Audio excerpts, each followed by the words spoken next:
This is the first time I'm doing this on stream. I don't know if the song. Okay. Hi, everyone. Hi. Hello. Hi, Hi. Kiki. How are So, you? So, we're live. We are live. We are live. So, I'm going to just, hang on a bit so I can make sure that people are actually here with us because it's just 10 o'clock on the dot. Good morning, everyone. Good to see you. It's good to have everyone in the house, have all our guests here. I think we're still waiting for one person, but we're going to go to kick off regardless because you guys are here. And as you know, my name is Choma. My name is Choma Moma. And it's really, really amazing and awesome to see you guys in here. I'll just give a little time. Let me give a little time to just see. I think one or two people have joined. One or two people have joined. Let me just give a few seconds to get people to join in. So I'm not talking to just ourselves, even though that would be fun. All right, so we're here to talk about lessons we've learned in 2022. And yes, I think it's a good idea. Like Hilda suggested, if you're not speaking, please mute because there could be background sounds from maybe your room or somewhere, and we don't want to hear all of that going on. So yeah, it might be a good idea to mute while until it's time for you to speak. So we are live now. And like I said, my name is Chioma Mom. I'm a mom of four. I'm a lawyer. I have a lot of interest in public policy. I work in the public sector. I'm also an author, and I'm going to just talk about a few things I've been writing. And please, our first guest. I don't know how I can see who the first person to come online that can give me. I need to see your where you are. Where are you? Where are you? Watching from your name and where you're watching from. I have a gift for you. Okay. I have a gift for you. So if the first person that just who are you? I did some interaction in the comments. Where are you? I have a nice gift for you. So please tell me your name and say where you're watching in from. The first person to do that will get a gift from me. Waiting, waiting. Precious, are there any comments? I can't see.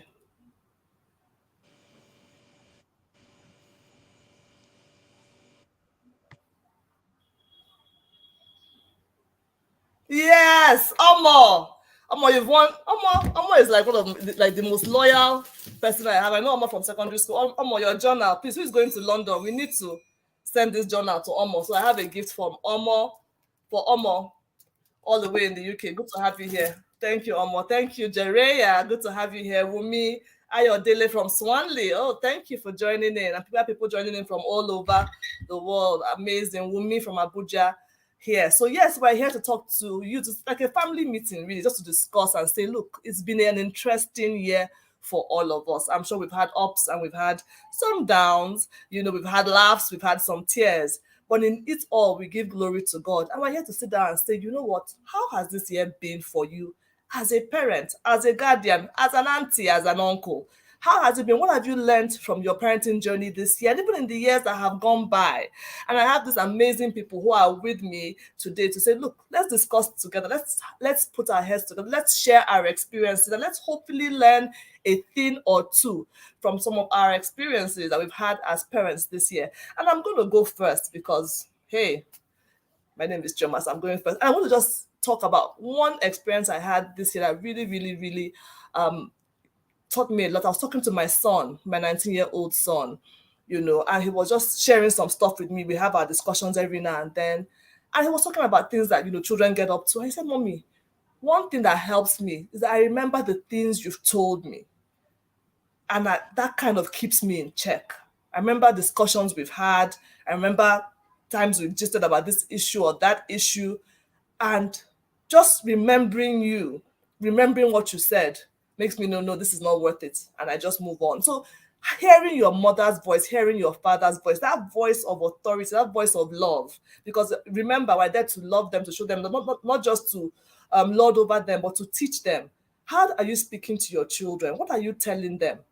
What kind of voice do they have in their head when they remember their mom or their dad? Is it a voice of judgment? Is it a voice of always shouting and screaming? Is it a voice of criticism? Is it a voice of love, of wisdom, of advice, of friendship? Is it a love to say, look, I'm your mom and I have you, I got you, I'm your dad, I care about you, and this is why I think you should not do X, Y, Z? Those voices go a long way to help them stay on the right path as they grow up. And like I said, there are other people who are hearing me. I'm going to allow them to talk, and I want to just introduce them in no particular order. I want to Ngozi Amadasun. She's a conscious parenting expert. She's based in Canada. She's a mom and she's a wife, and she's doing a lot of amazing work in the area of parenting. And of course, next to her is Hilda. I don't know if you're seeing them the same with me. I'm seeing them. Hilda Manuel Dixon. She's a finance sector expert.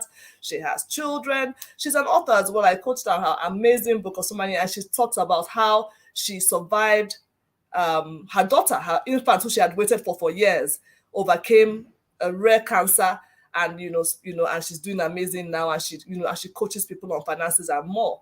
And then I have Kiki Benjamins, who is a renowned fashion creator. She has a fashion house. She has a studio. She, a lot of beautiful, amazing images you see of so many women all over the country, all over the world. She's behind it. She's very beautiful. She has 4 children. She's been married for 22 years. She comes with a lot of experience in her own parenting journey.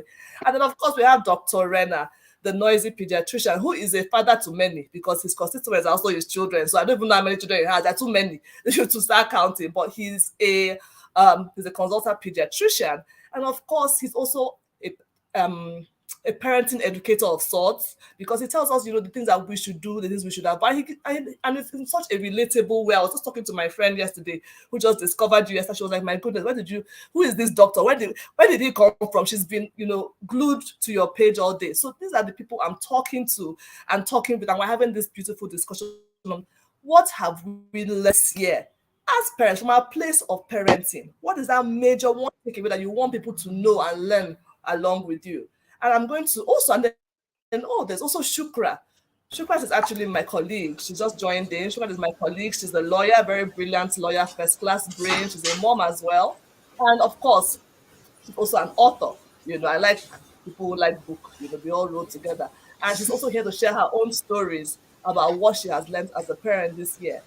So I'm going to go with Ngozi first. So Ngozi, what is your biggest lesson that you've learned in this year as a mom? Thank you. So what I'm just going to say is, I think and it impacts for me. I'm always learning simultaneously. As I'm learning with my son, I'm learning with my spouse. So it's like focusing less on my intention. I mean, my intention is valid, but also looking out for the impact. So I might say, oh no, this is not what I meant. If my partner is telling me, but it made me feel, I need to stop and listen. This is with my partner, with my child. It's the same thing. I might say, oh, so my intention for treating you this way is so and so, but with a child, it's tricky because with my partner, I'm communicating. With my child, I can't communicate so much. What I found myself doing is research and also seeing how some of those things impacted me as well, so I don't repeat patterns. So I can say, for example, my son yells, "Mommy," I'm like, maybe he's angry and he yells at me, right? My instinct is to be like, who are you talking to? And say, like, my intention is to teach you respect. So don't you ever talk to me like that. And then I think back, like, that only taught me, because I didn't know what else to say. So that only taught me to be silent. And that kind of took away my voice. I mean, there are so many times people would see me and tell me, why did you let them disrespect you that way? And I'm just like, am I supposed to do anything else? So it took me a while to also realize that, okay, so my intention is to teach him respect. So I have to teach him respect. And I will tell you, when you yell, you take away your power because I stop listening, right? So I'm actually telling him, so you need to talk to me so I can hear you. And then I tell him how I want some milk, please. And we do it over and over and over. And then also learning, because I talked about it in the video, where there's that perfectionist thing where, because I taught him today, tomorrow, why are you not saying please? But that's not how a toddler's brain works, right? It takes over and over repetition. So it took me a while because a lot of things I started off trying to teach him, like trying to teach him emotional intelligence, and I'll just be wanting to see a result. So it's like simultaneously, and even with my partner, when we have a discussion and we've agreed that this is how we're going to handle things, if I still see it repeat itself, I don't just go like, you're never going to change. I try to focus on progress. Like this, I try, not that I still have my moments and my inner child comes out, but I try to focus on the times he did it right instead. So it's the same thing with my child. I focus on the times he did it right. So that's just what I was saying. Like, so regarding the fact of focusing on my intention is great, but I have to also look out for the impact I'm having on my child. Also, with when I used to force him to apologize, I also remember that that only makes apologies so hard for me because what I feel is humiliation. Versus, I'm trying to teach him that an apology is to empower you to fix the relationship. So I take my time to walk him through that apology. There's no rush. That's one thing I've also learned. Everything doesn't have to be done now, now, now, now, now, now. Everything doesn't have to come immediately, right? It's like I'm taking my time to teach you that, okay, so you hurt this person, you were feeling angry, that's okay. So you threw it and you hurt daddy, and daddy is hurt. What can we do to fix it? He's thinking, yeah, he said maybe a band-aid. I'm like, yeah, a band-aid will help, or can we make a card for daddy to say I'm sorry because we hurt daddy. I'm trying to make him feel, so I'm not putting in that humiliation of where go and say sorry to your daddy, when now every time he has to go apologize, he feels humiliation. That's the thing with impact and intention. I'm sorry, I'll just add also one more thing that happened recently. And it was that my mom got him Christmas gifts, got him a car, clothes, and I mean, you would say thank you now. So I call my mom, and he's just like, I want more presents. This kind of thing. Like, where did your gratitude go? So, but my mom, I was just like, nah. How I usually teach him gratitude is that I try to link the feeling of gratitude to saying thank you. So I'm like, nah, how did it make you feel when you saw the car? He said I felt happy. But I'm like, so, but what do you say to someone when they make you feel happy? He was like, no, I don't want to. And this is me again remembering that not everything has to be handled in the moment. He's not running away. Even my mom was saying, leave him, leave him, leave him. And I'm thankful for the fact that my parents are very supportive. Like, they're watching me grow, watching things as I evolve. I'm also sharing things that I learned. They're seeing the changes as well. And they're being very patient and not trying to say, what the hell are you doing? Your child is spoiling. They've never said that to me. Rather, I get a lot of encouragement from them. So she said, leave him, it's fine. So then after in the evening, I had a conversation with him. I'm like, okay, so we had a conversation that when somebody gives you a gift and you're happy, we had a conversation again, and he says, okay, I say thank you. I'm like, yeah, he now said, but what if somebody gives me a gift and I'm sad? Because he opened clothes and he was not happy with the clothes. He wanted cars. And I was surprised it clicked for him to ask me, what happens when they give me the gift and I'm sad? And I'm like, oh, no, if you're sad, it's okay. I feel sad sometimes too. But I remember that the gift says, I love you. And you can say, thank you for loving me.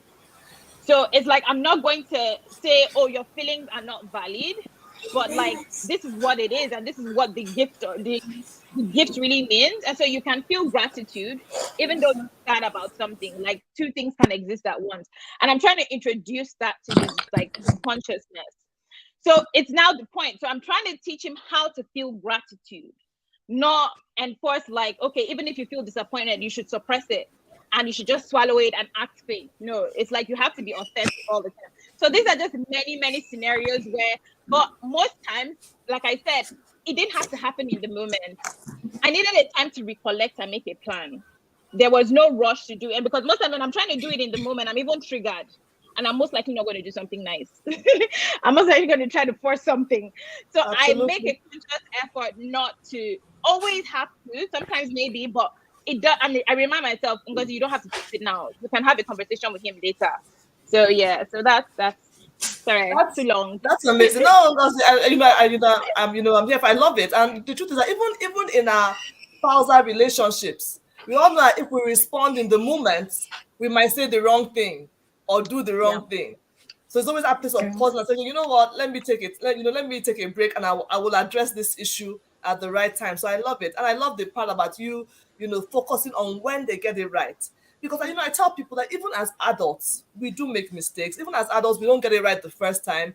Even as adults have more peer pressure issues, I dare say, than even young people. But we expect children to, look at us.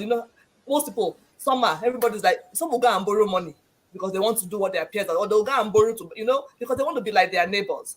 So with children, let's cut them some slack. They're still developing. They will get it right, but we need to be patient with them. And then I like the point you made about your parents. Not, they're encouraging you. They come from a different time. They obviously did things different, the way they knew how to do it.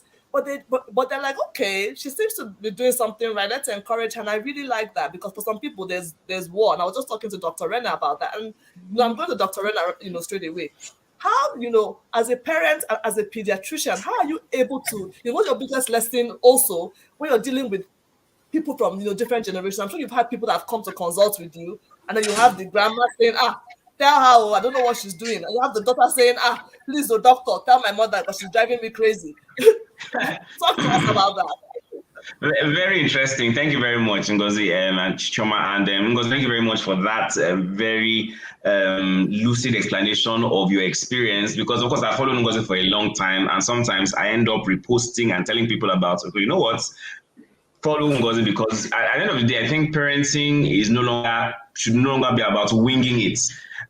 Because I mean, for a lot of us, our parents winged it and it was like, this was how I was raised, though. So you're going to be raised like that. You chop that cane, whether you want it or not. But we've come to realize that really isn't always the best thing to do or the best way to go, because children are very different in terms of temperament. One child who will fall in line because you brought out the rod will completely make the other rebellious, and you will end up dealing with a child that has a strong will, and there will be that conflict, and that conflict can last for many, many, many years.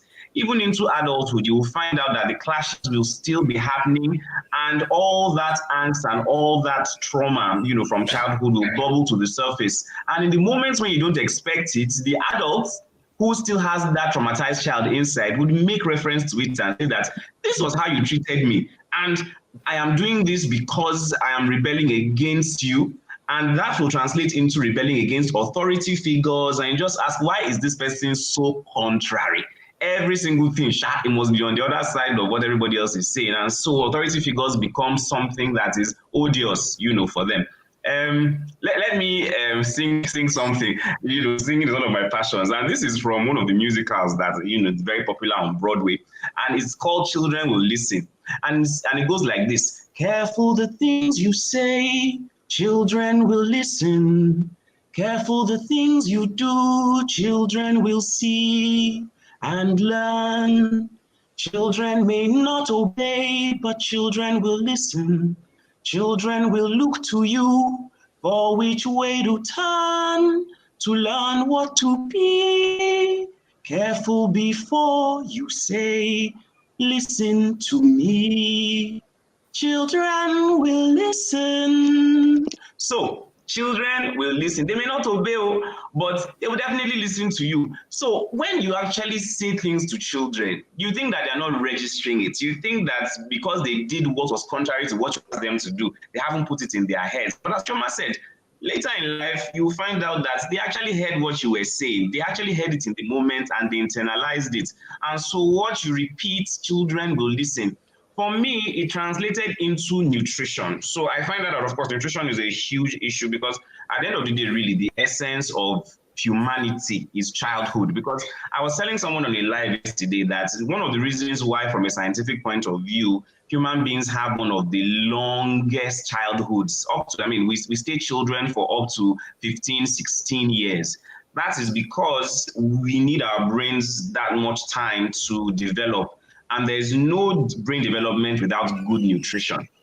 And so you ask yourself, so why is this important?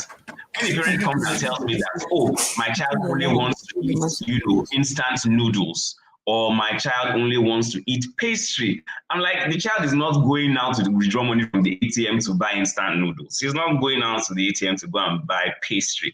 And at the end of the day, even though most of our parents here, or some parents here, might actually have, adolescents and children who are, older, you find out that things like eating patterns actually are established in the younger years, in those formative years, in the 1, 2, 3-year-old years, and we kind of set their taste buds and we set up their preferences for things that are either sweet or things that are wholesome or for refined foods.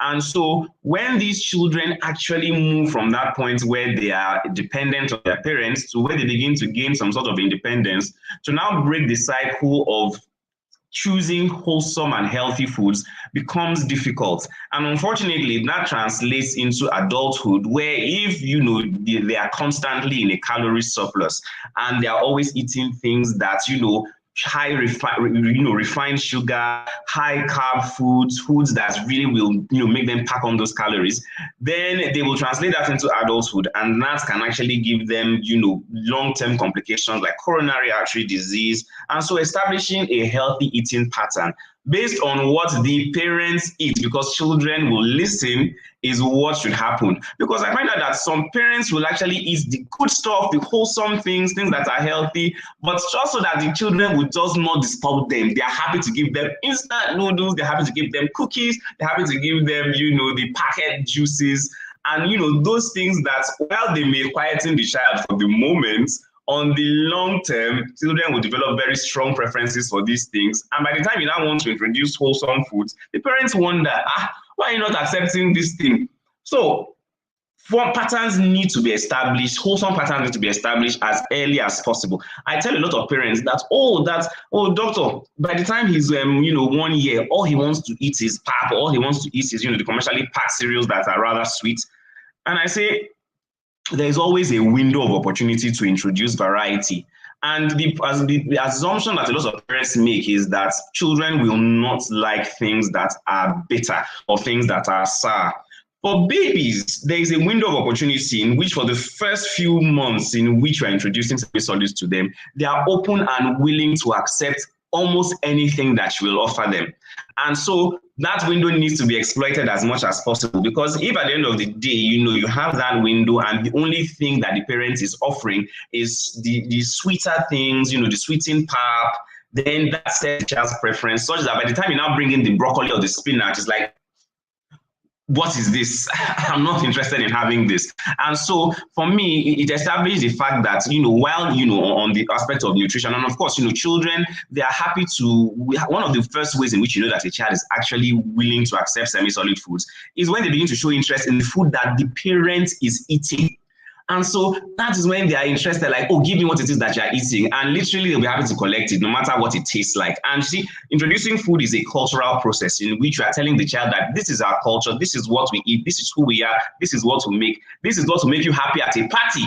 And so you want to introduce them to that kind of food. And so the broader lesson for me really was the idea that children will listen. Whatever it is that you tell them, whatever it is that you feed their minds, whatever it is that you feed their bodies, children will listen. I love it. Children will listen. And I love the example you gave, because the truth is that they are watching you, what you eat. I think a lot of people, I've noticed that maybe depending on, maybe you grew up a certain way and you now feel, I have money, it's time to enjoy myself. You'll now be eating rubbish and be thinking that, okay, to show my child love, I will give my child all those not too healthy things to show that we have arrived or we are good. Or if someone told me this story, I don't know if it's true, about this her relative who would give her children whole chicken to take to school. And they were eating that whole chicken every day. And then we were tired of chickens every day, chicken. And it was, for her, that was, you are big people, So children will listen, and they listen a lot when they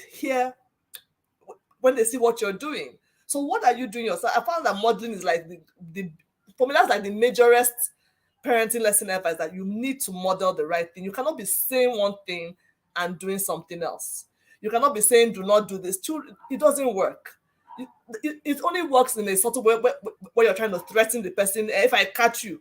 But when they see what you're doing, it makes more sense for them to toe that line, which is why a lot of us end up being like our parents. Someone was just telling me, someone that lived with us growing up was just saying that some things I do, she's like, just like her mother. And there were things I didn't really like, to be honest. But she was like, you're doing the same thing your mom used to do. And because that was what I saw.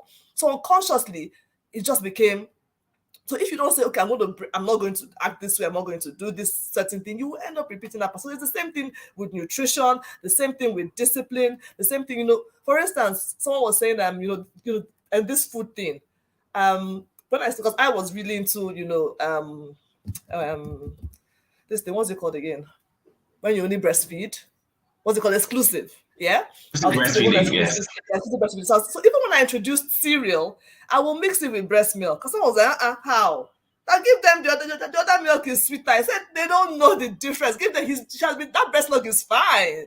And it's what they know that they do. So you're introducing them to foods that they, think of it. Children in Norway, if you go and eat food in Norway, I'm not dissing people from Norway, but their foods have very unique tastes that you or I may go there and eat and we're like, we don't like this. But for them, those foods are yummy. That's what they know. That's what they grew up eating. So really what you know is what it's fine. If you didn't grow up with soft drinks, till today, I don't like soft drinks because as a child, I didn't really take soft drinks. So I don't understand the hola balu about carbonated drinks. I really don't. So because it was something I didn't really have access to as a child because that was the way I was raised, So really, these things actually, you cannot say, oh, they will reject. At times, for some of us, we just need to be a bit more creative, think more about our health choices, and not wait until when we are at that point, when we're not trying to lose weight, we now change our own diet and say, oh, let's be eating healthy. How about everybody else in the house? Why can't they all eat healthy as well? So it's a big one for all of us to think that, look, it's not only they need to, what we're doing, we need to replicate it. As we're eating healthy, they too will be eating healthy. As we're acting a certain way, they will act a certain way. So that's a very important one. But doctor, I still want you to still talk about that generation gap thing. Please, let's still talk about that because it's a major one. Wow, the generation gap, the generation chasm, because at this point in time, it's no longer a gap, it's a chasm. I think for a lot of us, the generation of our parents, they learned how to parent, from their parents. And conscious parenting wasn't something that they really talked about. Now, when you talk about this gap, things like parenting styles and then, methods of caring for children, especially infants, are where these gaps appear to be significantly pronounced. So, for instance, I made an allusion to methods of discipline. So you'd find, so people like, say, Mrs. Dixon and then Ngozi Amadasun talking about, how, there's the higher part of your brain, and then there's the little, spinal part of your brain where your child is, where your child still lives. And so in the moment of anger, because as a matter of fact, funny enough, I posted a video where there was this mother who, I don't know whether it was a mother, but obviously some caregiver. And I don't know what the child had gotten up to, but clearly he required a bath or whatever it was he got himself into. And the way she was scrubbing him, she wasn't giving him a bath. She was punishing him. She was punishing him.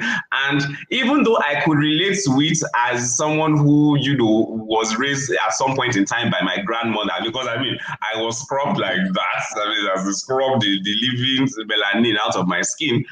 And, it's but for me, it was laughable and it was funny. But for some people who were, a bit more conscious about, how the long-term impact that might have on children, they're like, no, this one is child abuse. So, well, I said, okay, in some ways, yes, I think it might be an overreach in terms of the discipline. But unfortunately, it is the lived experience of a lot of us in terms of how we were raised. So what is happening now is that we realize that parenting can actually be learned. Parenting is something that you can actually gain skills to execute. It's not something that you need to wing alone. There are people who have studied what children's behavior is like, what human behavior is like, because at the end of the day, people imagine that parenting is only about what the child does. But far from it, parenting is about how the parent responds to the things that the child does. And, your response, in the moment, will determine what your child will grow up to be like, how your child will end up processing relationships in the future, relationships with their potential spouses and relationships with their children later in the future. And so that generational gap in which our parents were not learning consciously about how to parent and felt like spare the rod and spoil the child was the only way that parenting could be done, and that the only way in which love could be shown to a child was the fact that as long as I'm providing for you, I'm going to work every day and I'm bringing back food on the table, a roof over your head and clothes on your back. That is my only responsibility as a parent, and that is enough love to show you. But you know, a lot of us never heard our parents say, I have not still yet heard my father say to me, I love you. And I'm almost reaching my my fifth decade. So I really have never heard my father say it. But these days, you know how parents are telling their and you know, words of affirmation to their children to say that you are beautiful, you are strong, I think that you are brilliant. And you know, the idea that people are raising their children not to be people pleasers, you know, but to say, you know what, affirm for yourself. And you know, one thing that Ngozi had told me, you know, had said on her page, which was very interesting, was the fact that if a child does something that that is worth you know, worth praising, don't make it about yourself and say, oh, I am very proud of you. Say that you should be proud of yourself for what you have achieved, so that he doesn't feel like his achievement has anything to do with making you happy or making anyone else happy. So I mean, those are the examples of, you know, in terms of parenting style that our generation, the generation before us, probably you know, needs to evolve into. Of course, you know the way it is, such that they were harsh with us, but they are like lambs with the grandchildren. Only God knows what happens, what switches by the time they see the grandchildren. It's a complete metamorphosis. Nobody knows what goes on in their heads. But when it comes to health specifically, this is where there is a significant amount of conflicts that can arise, especially for the women, because at the end of the day, you know, women are the custodians really of culture, as much as, you know, men are great, but women are the ones that actually really propagate culture. And so of course culture would include food, rites, dance, and habits for child rearing. So when it comes to certain health aspects of things, you know, what to do with a newborn, whether to press the umbilical cord with hot water, rub mentholatum, give, and Choma seems to have dropped off. Give a massage that the child doesn't need with hot water. So these things, usually it's the mothers, of course, who have these traditions and who come. And so if a mother has to have a conversation with either her mother or her mother-in-law to say that we understand that these are the things that you did, but unfortunately, they are not necessary. While some of them will be harmful, you kind of don't want to even start the things that are harmless and unnecessary, so that by the time the harmful ones come, then you know that a boundary has already been set to say that this is my child, and I would like to let you know how the child should be cared for. The excuse that the mothers and grandmothers always give is that, I mean, this was how I raised your father, this was how I raised you, and you are here and you are not worse for wear. So what are you complaining about? But at the end of the day, I think God has been so gracious to us that for most children or for most people, they will escape any untoward effects of whatever actions we take against them, you know? And so it still boils down to the idea of parenting, that questioning your parents in their eyes is a mark of disrespect. Like, I'm here to help you, I'm here for Mugo, and they are telling me what I should or should not do for this child. That is nowhere where I should be. Some parents are, you know, open to being told, you know, about what the new trends in child care are, and but some are totally averse to hearing anything outside what they know to be true. Unfortunately, I've got a lot of cases where the mother versus the mother versus the mother-in-law, and of course you try and put the father in between, and the father is like, hey, what am I going to support? Is it my mother or is it my wife? And so it's them in the middle. At some point they're like, you know what, I'm not even going to put mouth inside this one, you know. So that can be quite difficult. But what I'd say about it is that it really does have to do with being able to set boundaries very early on in the relationship. such that even in the pregnancy, if she's suggesting certain things, you just let her know, mildly, kindly, in a very polite way that, oh, the doctor said, and please, you can put it on us. Always say that the doctor said. By the time you hear the doctor said, I think they're kind of inclined to say, okay, no problem, even though they might disagree, but they are a bit more inclined to say that, oh, when I went to the doctor, I said that this is not necessary or this is what we should be doing. And I think that with more education and then, just that approach to telling them in a respectful manner that this is what the healthcare physician or healthcare practitioner has said, I think we will gradually be able to bridge the gap. I think so. I think so as well. Thank you for that, Doctor. We'll come back to that, because the truth is that, like you said, now people are actively learning parenting, unlike before, where it was just like, you wing it, or if you're lucky and you have some good sense, you get it right. But people are actively learning. There's a place for that, because we've seen so many flaws. And then people that you say, oh, you turned out right. Did they really turn out right? Are there not some issues? But we thank God for learning. And for me, I remember the biggest one was with exclusive breastfeeding. I'll mention it again. My mom fought me with the first one. She was like, I didn't do it for you. I gave you formula. I said that we all have allergies. Thank you very much. But she was like, okay, this thing is working, Sha. Okay, you have enough.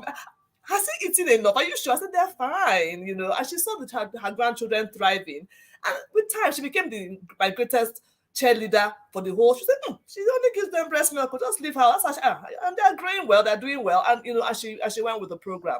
So I'm going to come to you, Shukra. We're talking about different things, lessons we've learned as parents. Especially for working parents, because you are I know how hard working you are. I know how busy you are. You have a large extended family. You are very family oriented. You are a very sociable person as well. What are the biggest lessons you've learned in regards to your life as a working parent? How are you able to juggle it all? And if you want to share something else apart from that, please go ahead, Shukra. Thank you. Thank you very much, for this lovely discussion. I want to say that, in fact, I don't feel like a discussant. I feel like a participant, because I've learned so much. So I'll say it's not easy. Whoever says it's easy to be a parent, a worker, and a writer, and with a small business by the side, wow. It's not easy. No one warned me that I was going to be this hard. So far, well, I wouldn't say I have one particular lesson I've learned for this year, because it's always a journey of learning and unlearning and, sharing experiences and all that. We can never know it all. We always learn, even from our kids, because the way we were taught growing up is your parents say this and you dare not question them. But with our children, we are seeing a whole lot of new breed. You tell them, do this, I tell you why. Okay, if I do this, why don't you want me to do? Like, you have to be ready. You have to be on your feet. You have to read and also know what they're watching, know what they are reading, know what they're thinking, know their friends, what they're talking about. It's a whole lot of job. It's a job on its own. So what my biggest lesson for this year, I would say, it's very important for both parents to be on the same page when it comes to parenting. You can, there was an incident that happened. I think my daughter wanted a particular club. I know she's the only daughter, of course, so her daddy's favorite. So she wanted a particular club in school, and I'm like, no, I don't think that club is the best for you, because there's another club on that same day, which I feel would be better for you, because she's very creative and likes art and all that. But because her friends were on another club, she wanted to leave that, and I was interested in harnessing her creative part. And then I said, no, you can't do that club. And then on her way out of the room, she said, I'll ask daddy when he comes back. And I was like, wow, come back here. What is this?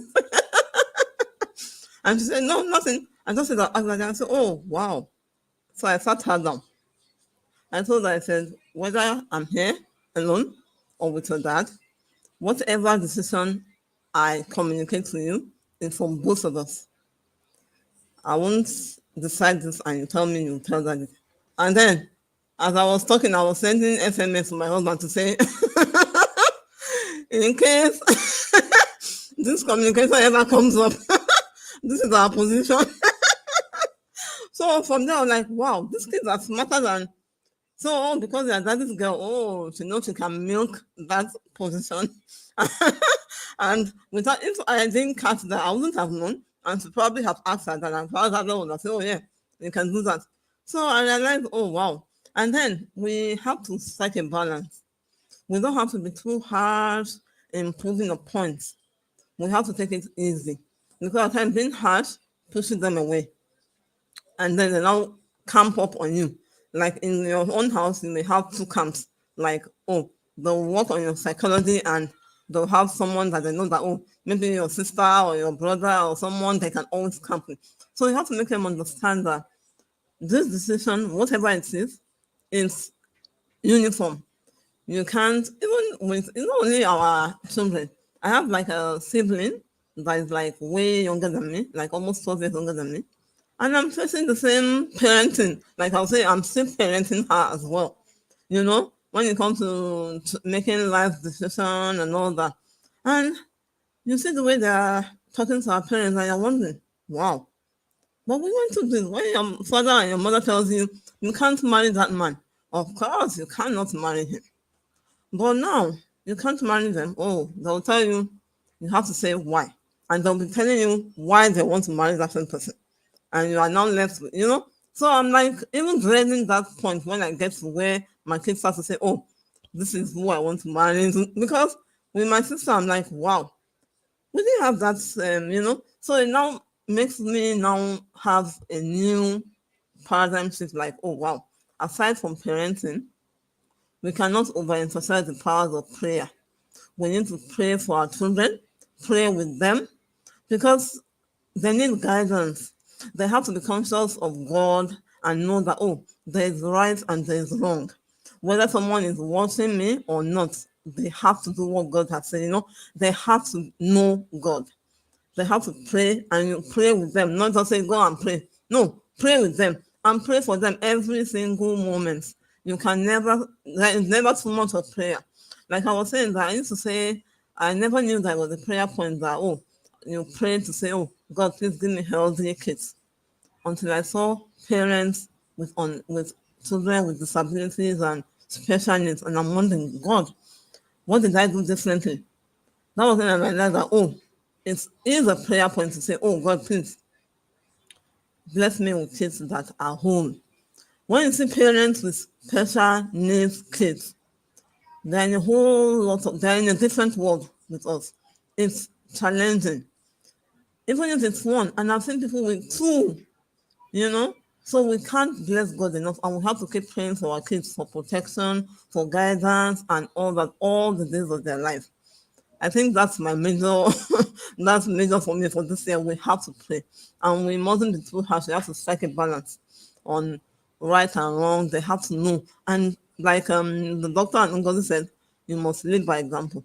They are watching us every second. They're telling them, don't watch this, and you're watching it. Don't do this, and you're doing it. Be respectful. There are some things that when you see them outside, the kind of words they say, you'll be wondering, when a child tells you you're an idiot, they wouldn't learn it from anywhere, apart from the parents or the caregivers or anything. So we must learn as much as possible to lead by example, and also know the kind of people that come around our kids. Those caregivers, they spend a lot of time with our kids. You can't have a caregiver that is using vulgar words, watching pornography, and you expect it's just a matter of time before your kids learn from them, because they spend a lot of time with them.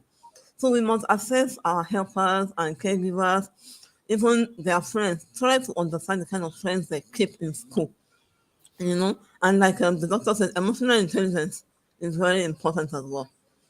Recently, I discovered that one of my sons has a twin in his class, and their mother were late. Both of them had they don't have a mother, and they were living with their grandmother or something. I had to sit him down and say, look, this is your classmates. You know, you need to know this is how to take care of them. You don't say things that will hurt them.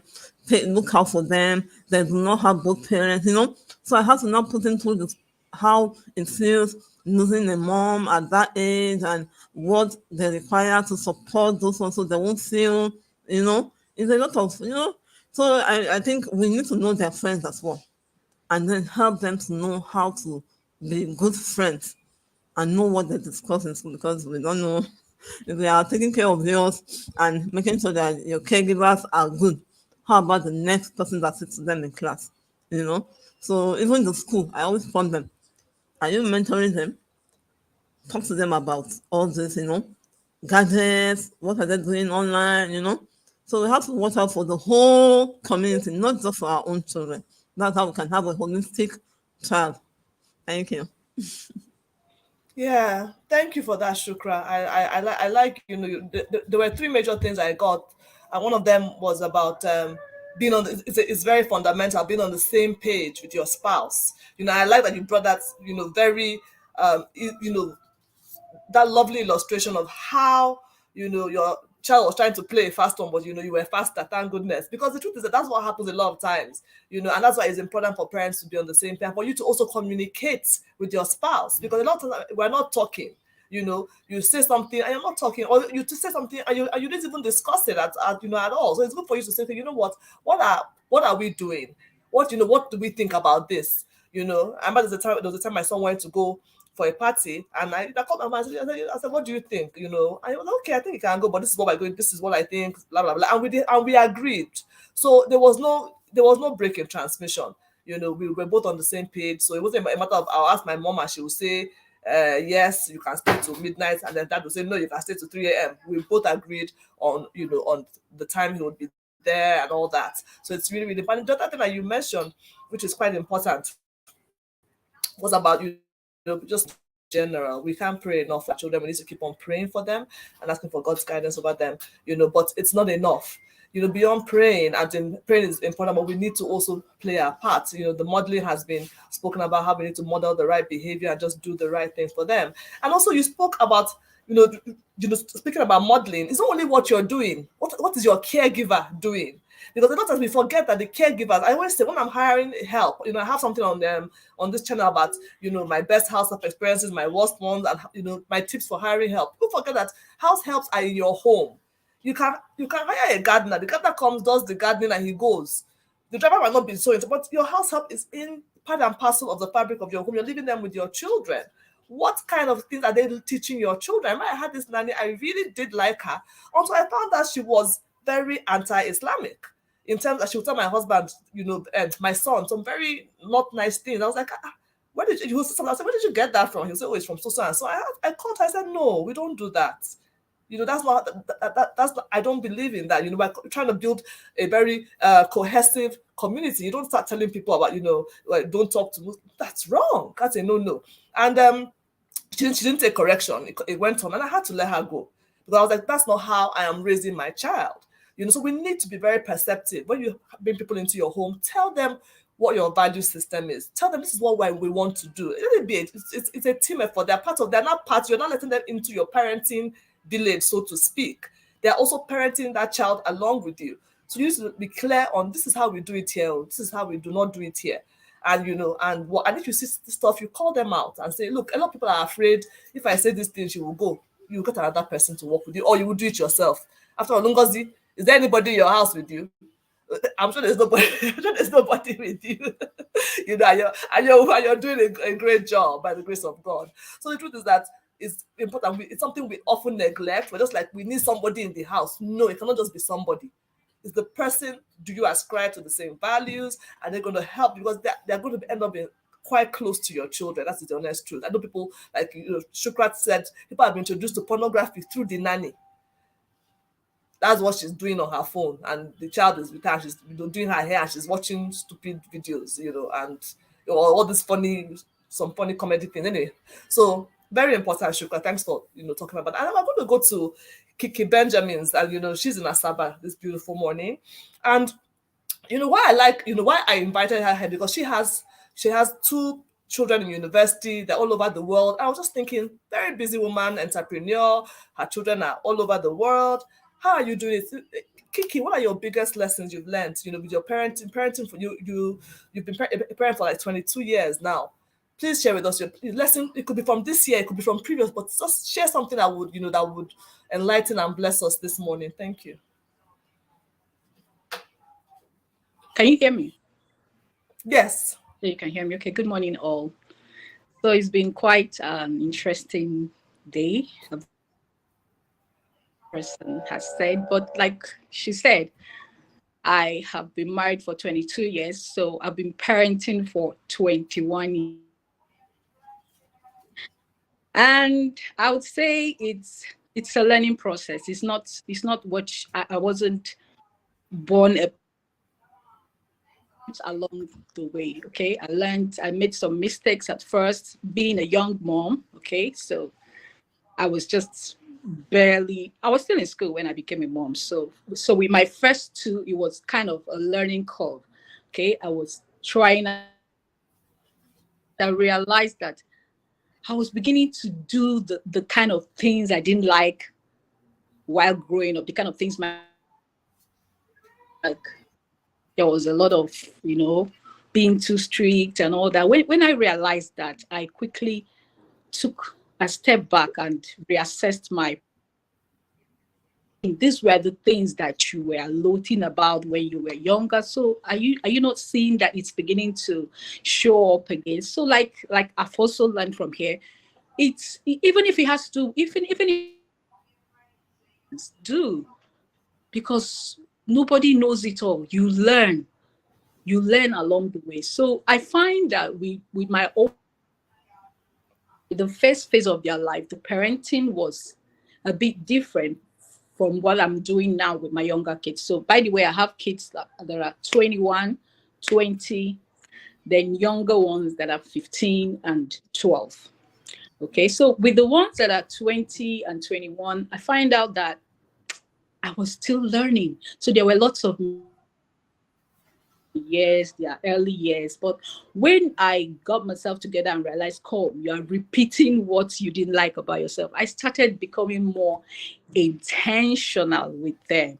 So I started becoming more intentional with them. Yes. So the lessons I have learned, it can be a lesson from 2022. No, it's a lesson from my whole 21 years of. I can summarize it into like 10. Though there are more, but I can say I've learned to be more intentional with them, consistent with the things I've learned that they learn by example. You can't say one thing and you're doing another because they're going to do what you do.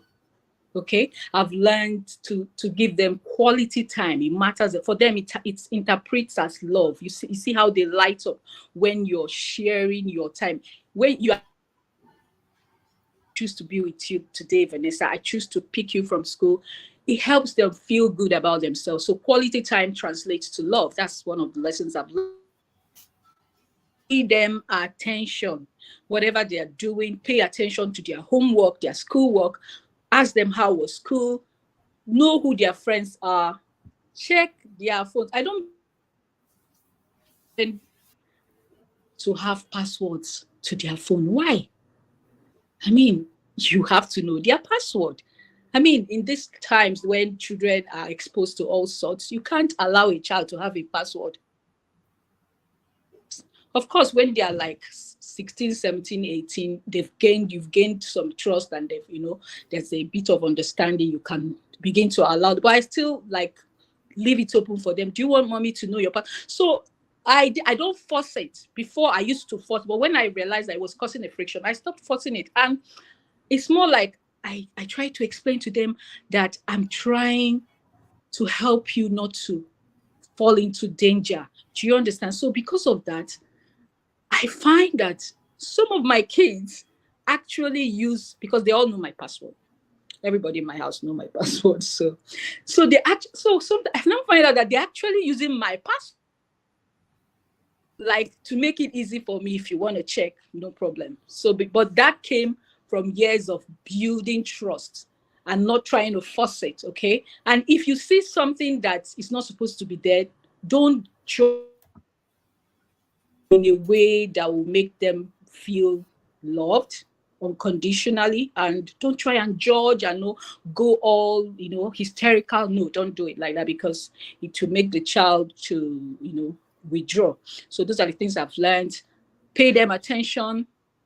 Also transcribes to praying for them. Like for each of my child, I have a verse for them, because each child is different. Okay, they are different. So you have a verse for them, that a Bible verse for them, that this is what I want for this child. This is what this child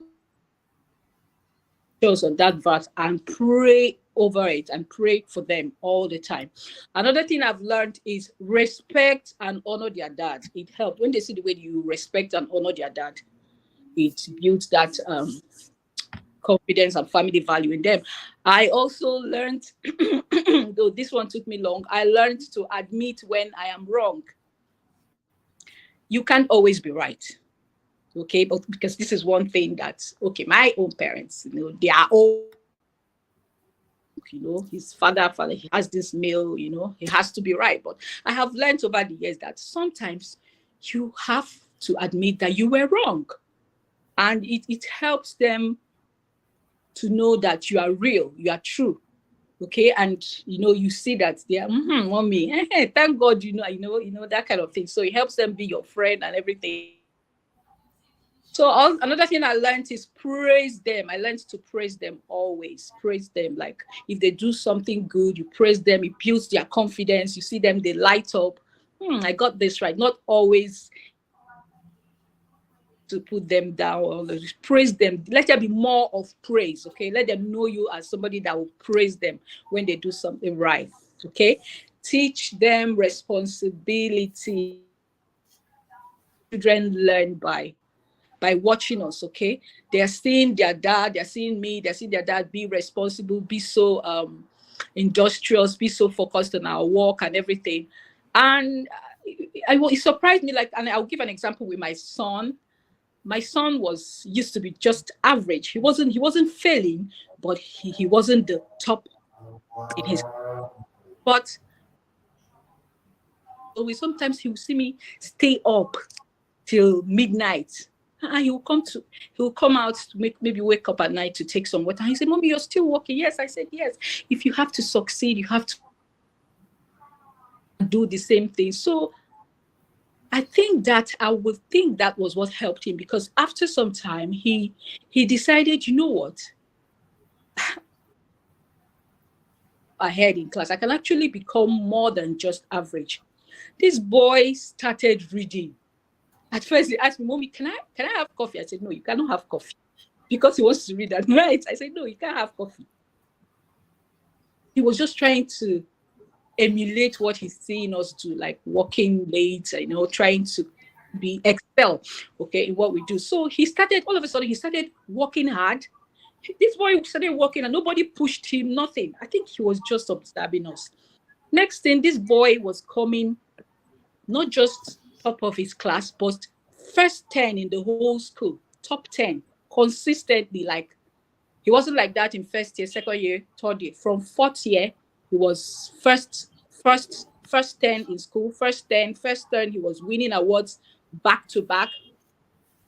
When he got to towards his final, he said, "Mom, I want to contest for prefect." And he got so serious about it. He started doing cards. He started doing sharing flyers, and he contested and he won.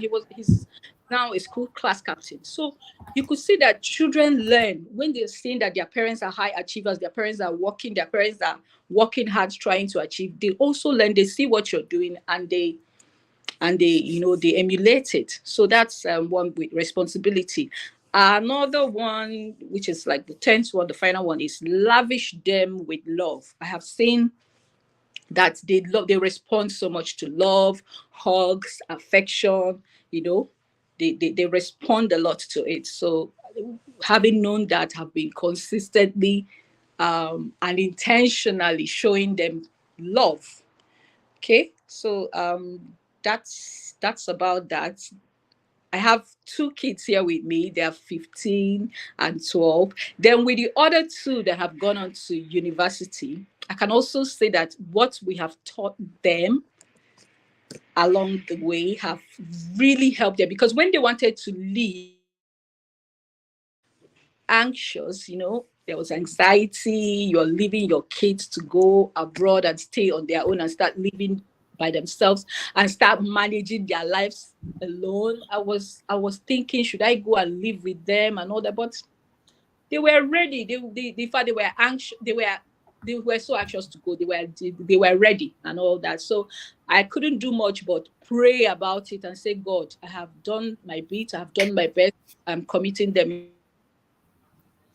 And you find out that, okay, why was I anxious? There's a lot of horror stories. Oh, children will go there, they will start doing drugs, they will start doing this, some of them won't go to class. At the end of 4 years, you will see that they haven't graduated. Scary. Those were really scary stories, and I didn't know how to go about it. So I developed a means. I was like, okay, first of all, no fears.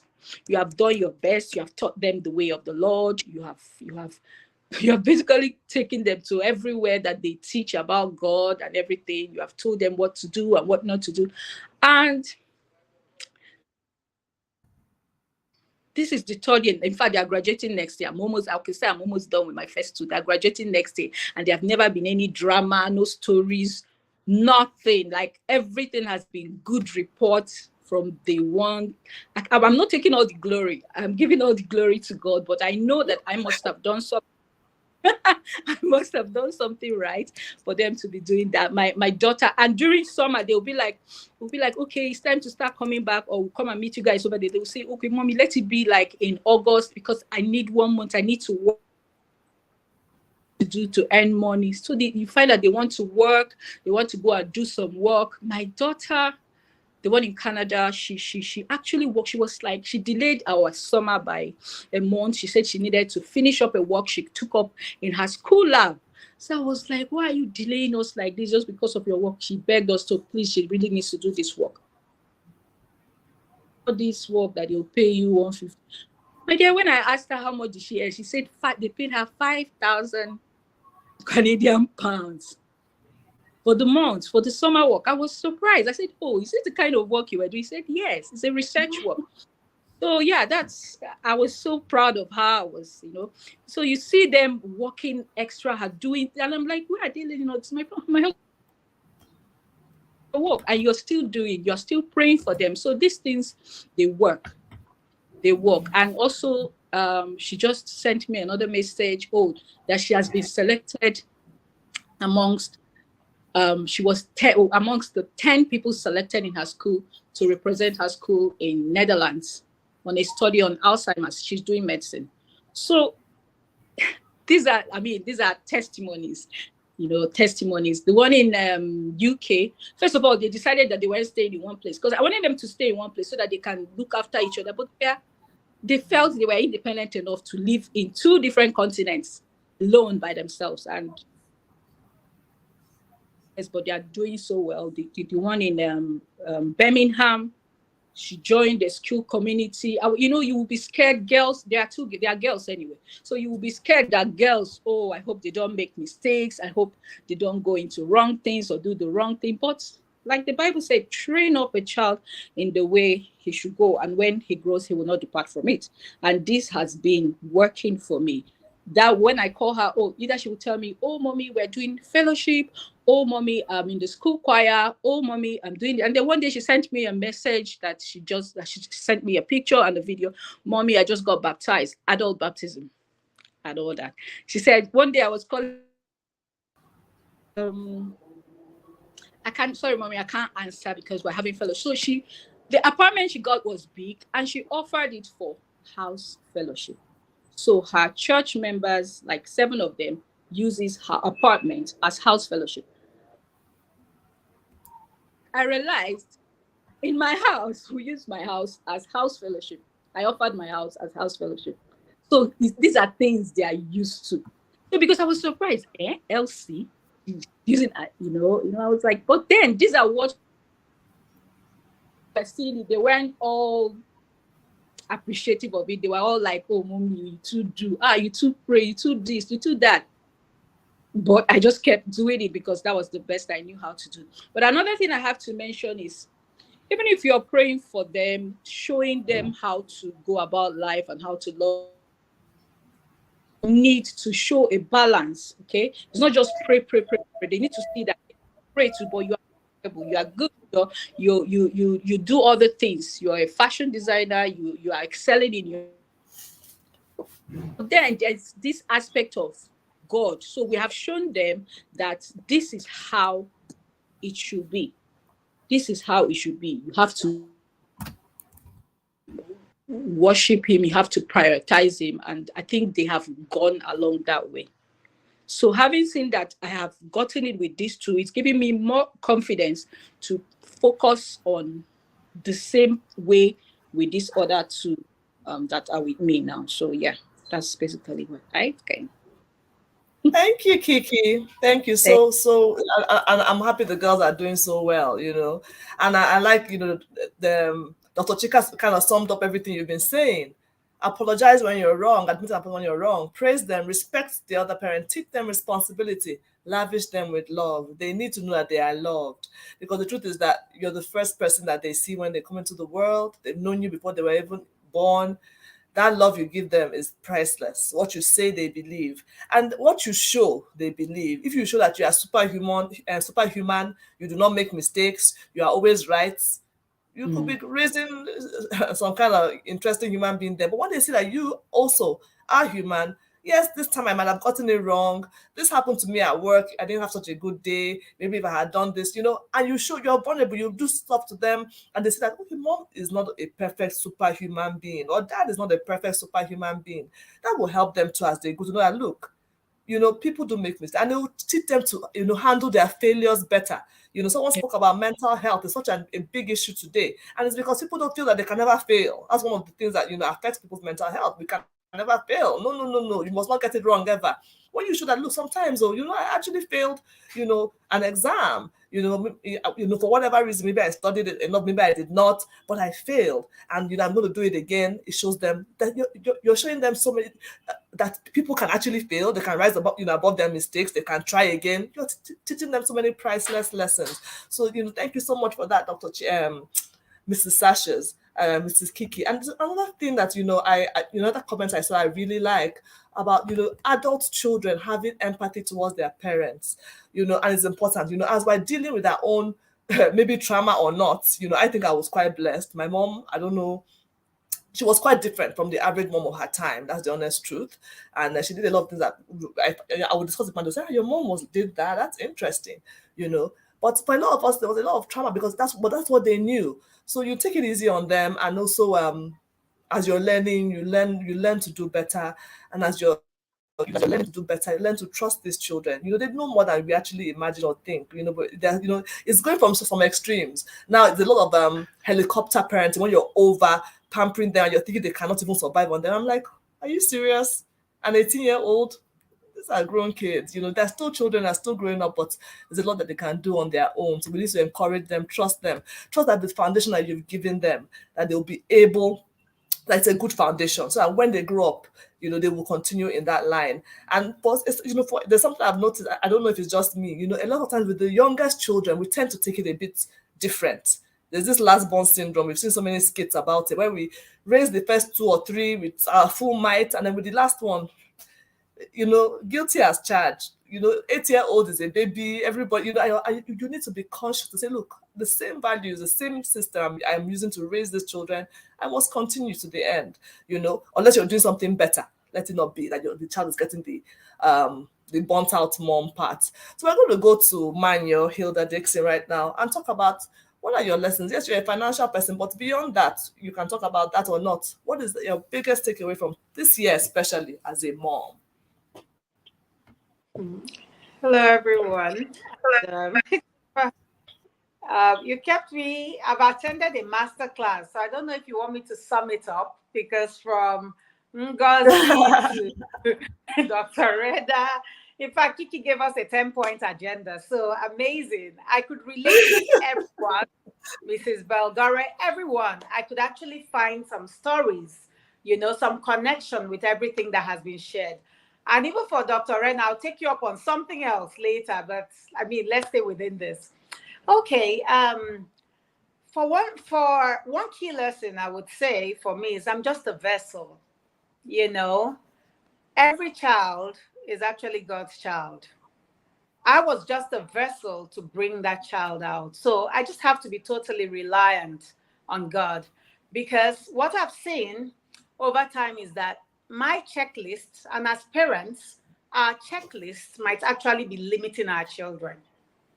You have a box, you really want them to fit into every box, but you forget these are individuals, right? Every child is different. Like the message I shared with you, you know, I was like, every child is unique. We hear it all the time. Each child is unique. Each child is unique. But are we willing to step back and actually understand the uniqueness of each child? Because that's where the connection comes, right? I have 3 children, a 16-year-old, an almost 14-year-old that reminds me every day that her birthday is around the corner, and a 12-year-old. They are all totally different. So other than a few physical features that you might see that would say, okay, this looks like you, that looks like you, they're all different. And I'll just share a few typical examples. My second daughter, right, she's very reserved. So even as early as 3, when she colors for you, you are like, this is a masterpiece. She's so, you know, she takes her time, she gets it all right. You really just want to put it out there. So we start nurturing her in that direction, thinking, hey, she loves art. I mean, as far back as, just a couple of months ago, we still sent her to an art school. You know, you get her all the violins, you teach her, you teach them everything. But you know the funny thing? It was a bit surprising, but when she came up to us to say, I don't really want this music beat. I don't really want art. You know, I want to run. And I'm like, hey, you know, stepping back, who is this that's running? How do I connect the dots? You know, so when she even mentioned it to her dad came up, oh, she wants to run. I was wondering. I said, this is our jabba of the house. This place is paining me. That place is paining me. But because we were able to step back and listen to her and encourage her, do you know she went back to school on her own, entered for 2 races, and actually came first, third in both of them. Shocking. I would never have expected it, right? But that was because we listened. Again, she doesn't talk a lot. She talks a lot at home. We know she's very witty, everything. But whenever you see her amongst my children, the first thing you'll say is, your daughter is quiet. And we all laugh because you can't force her. She takes time to study people and connect with people. But there's something I discovered about her this year. I know she writes poems and all of that, but that is really how she communicates. So on this day, we had an argument. We had just bought her school uniforms, and she had cost to give out a pair of tights to another child. And, you know, it was a fresh term. So we said, okay, I hope you'll be able to go get those tights back from or rather the child is able to get another size for you from the store, more like replacing yours. And she was like, that wasn't the agreement. And I'm like, wait a minute, what are you saying? Did you just give her your school uniform? You know, we went on and on. And there was an argument back and forth. Eventually, oh, mommy, I have to do something, because at this point we had gotten into a 3-way call with my husband. Oh, mommy, I have to do something. In less than, I'm not over-exaggerating. I'm not exactly. In less than 5 minutes, I got a poem from her. They don't know her. And she went on to say, to insinuate, we want her to be strong. We want her to be this. We want her, but that we don't know. It was a lovely poem in such a short time. I was shocked. I asked her, when did you write this? She said, now. So basically, she communicates in poems. So I needed to connect with her. So I had to go back to and reply with poems. I know her. She can be firm without shouting. She's loyalty. I had to give her back so that she sees her own prism. We're not saying go out there and be wild or be who you are not, but we are saying assert yourself and don't be a people pleaser.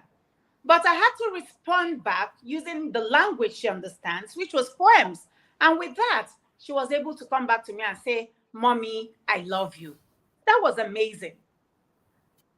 Just not too long ago, I mean, I wish this was a platform of sharing screens. She entered into a competition as well for poems, because her dad was like, "Okay, since you love this, you might as well just keep at it." She didn't do well, but the normal person is that if she didn't do well, or if she didn't get picked, because she had a lot of lovely poems, if she didn't get picked, she'll sit back and sulk. Surprisingly, she didn't get picked. She just wrote on our group chat. She said, "Well, I didn't get picked, but there's another opportunity." She came up with another poem. To interpret this poem, crazy. She used colors to describe emotions. We were shocked. "When did you write this?" "Now." And eventually we got to realize that she was inspired by Osinachi, because we said, "What's this about? This is really deep, like getting into..." And she said, yes, it was inspired by her domestic violence view, was inspired by what Osinachi went through. I was shocked. So what am I trying to say here? Every child is an achiever in their own right. So at times, we just need to step back and let them express themselves. Because the same plan God has for us, plan for good that he has for us as his own children, parents, he has plans for each of our children. And to the extent we keep checking the list, ticking it off, we could miss those. You know, even for my first daughter, I mean, she's assertive, she's outgoing and all of that. If you look at her, you say, okay, you know, you mentioned earlier, I wrote a book about childhood cancer. Yes. If you look at my daughter and follow her trend, you'll be like, this one would be maybe doctor. This one would be. But the truth about it is that she is just a creative. She loves expressing herself. I mean, the sweater, I think I shared it with you, Chioma, that I wore on my birthday, right? She sat down, learned knitting on YouTube, and went on to reproduce this sweater she gave me. People have booked for theirs. Wow. Amazing. But if I kept on, it must be physics, it must be math, it must be chemistry. Who knows? You know, she had a school she wanted to go to, because now she's doing her international baccalaureate. She had a school she wanted to go to. She put her mind to it and said, this is what I wanted to do. When it wasn't quite working out, she contacted another school. The next thing, the schools were contacting me to say, hey, I want to pay for her ticket. We will get her. She doesn't need a visa. She's a citizen. We'll pay for her ticket. We will give her this scholarship. We will do this. We will do this. And I'm like, hey, pause. You know, she went on to even locate who the principal, no, the head of school, whatever they call them, of this, international baccalaureate schools. She went, located, sent them a mail. Those ones were the ones now reaching me. I had to pause. So what am I trying to say? Every child knows what they want, and we can create the environment for them to get to where they are going. We could actually step back, right? Our checklists are good, but if you check, there was this research that was done, I think, by Harvard, that showed that love and cheers are the two major components that you need as to raise a successful child. So beyond all the math, English, everything, which I mean, by the way, amazing, you need to be able to connect with them and help them discover themselves. Because to the extent that we keep making them depend on us, then even as they grow and they face the outside world, they can't stand on their own. They can't be independent because they're still waiting to hear from us. So we need to let them make their own mistakes, make it early enough, and just be there to lovingly guide them. We need to expose them. I mean, we're talking about, like you asked Ngozi if she has a help. I'm sure she doesn't. We need to let them connect, because when they do these chores at home, they wash the plates, they sweep the house, they wash the cars with us, they do all those things. Then tomorrow, when they find themselves in a workplace, they don't need to wait for the boss to tell them what to do. They would use their initiative to connect because they've already learned that from home. I was listening to everyone and I was laughing. I was like, yes, these days are white children. My last son, anyway, it's only one I have, but yes, it's the last one. When I just rake, you'll just hear, Mommy, did you have to shout? And I'm like, what, you would even step back because he has already weakened you by, did you have to shout? You just talk to me now, do it. Hey, so basically, I would say my greatest lesson this year has just been one of stepping back and letting these children take their position and just act as a nurturer. Just help them build those skills. And I take every moment. I mean, it's difficult to say what's your biggest lesson because for me and children, every moment is a teachable moment. There's always something to learn. I know we have some time constraints. I don't want to go on and on, but I'm hoping I've been able to share a little bit out of my own experiences. You sure have. Thank you, Manuel. Thank you. And I love it. Stepping back. I think we need to just step back and just allow these children be. There's a place for guidance. I love that you're guiding her, but you're allowing her to see her gifts. What are the gifts? I tell people that parenting, you're like a gardener, and your child is like a flower that God has given you, and you're planting that child in a garden, and you're there to nurture. I love it. The nurturing role is so important. You're there to nurture, make sure the right soil is there, the right words are being spoken, the right affirmations have been said, the fertilizer is topping the sun, there's warmth. There's joy. You're there to prune. If you need to correct, you correct when necessary. You need to make sure that no one is going crazy or going wild. So you prune the edges. At the end of the day, you have a sturdy tree. You're not there to say, okay, you will not see sun, or you will not see. I'm there to cover you throughout. The plant is not going to grow. That child's going to become a weak child. It's like the story of the caterpillar that somebody tried to help get out of the cocoon, and it came out as a butterfly, but his wings were so weak because through that struggle of getting out through the cocoon themselves, that's when they were able to learn and to grow. And I remember, my 1 year in the UK when I was with my two youngest, someone came and saw my son. Then he was 18 months, feeding himself and doing stuff. And she was like, this boy, because if he's here at home, he has auntie, somebody is feeding him now for sure, And he was so because I was a student, I was alone. I was like a single parent at that time, and he was doing stuff himself. And so we need to let these children be. They are so capable of so much more than we can ever imagine. And there's a question I want, I would want somebody to answer that question, but I still want to go back to Dr. Rena because, being the gentleman in the house, many times when we talk about parenting, I've seen so many parenting panels, you will see women everywhere. Females, women everywhere. You call the mom and say, leave me. For somebody to be there at the end, you're the primary parent. No, the mother is not the primary parent. Yes, I spend more time. And yes, they are the single parent situations. We acknowledge that those, that happens. But I'm talking now, the role of a father, in raising, because we're talking about parenting lessons. You can talk about also a doctor, and all that. But please, let's us look from that angle of a man. Because this is the first time, when I was trying to do the flyer for this program. Normally, when I do this flyer, and people they get offended. Why are the men? I know what I go do. So I'm also happy that Dr. Rena, agreed to come and be with us today. Please.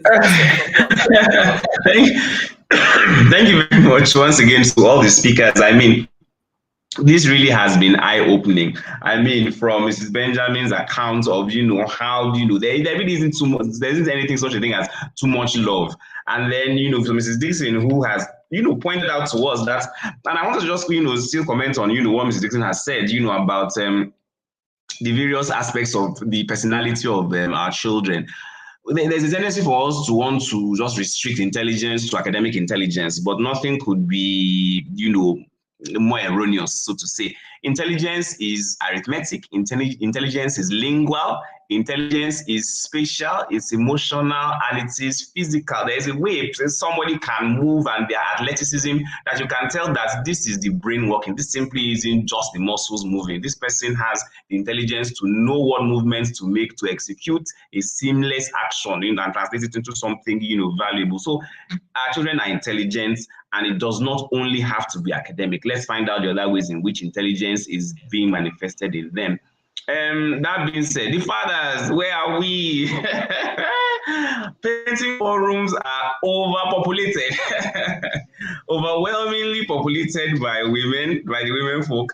And this isn't just an African phenomenon, this really is a global phenomenon where when it comes to, presenting oneself for things that pertain to the care of the child, the mothers are at the forefront. So you see all these kids where when where the father has gone for when on the off chance that maybe the mother cannot take the child for the appointments, the father actually goes for the appointments. They ask the father, okay, so what immunization has the child received last? And like, just give me a second, let me call my wife, That's usually the thing that you might find. And that's a very interesting one. So the question is, why are the fathers, or why do the fathers not really appear to be as invested in the deliberate acquisition of knowledge and skills to present themselves in forums like this, or in parenting forums generally? Well, it's societal. Let me start from the society. So the society really, at this point in time, still expects the woman to be in charge of the active day-to-day affairs directly of caring for the child. And unfortunately, I think women really have still fallen into that role, and are at this point in time still comfortable with it. The paradigm is shifting, however, where it is not the mother that gave birth to the child. I mean, it's the mother that gave birth to the child, but the mother is not the only parents. The two of us, both the father and the mother, are the parents to this child, and the responsibility for everything should be shared equally.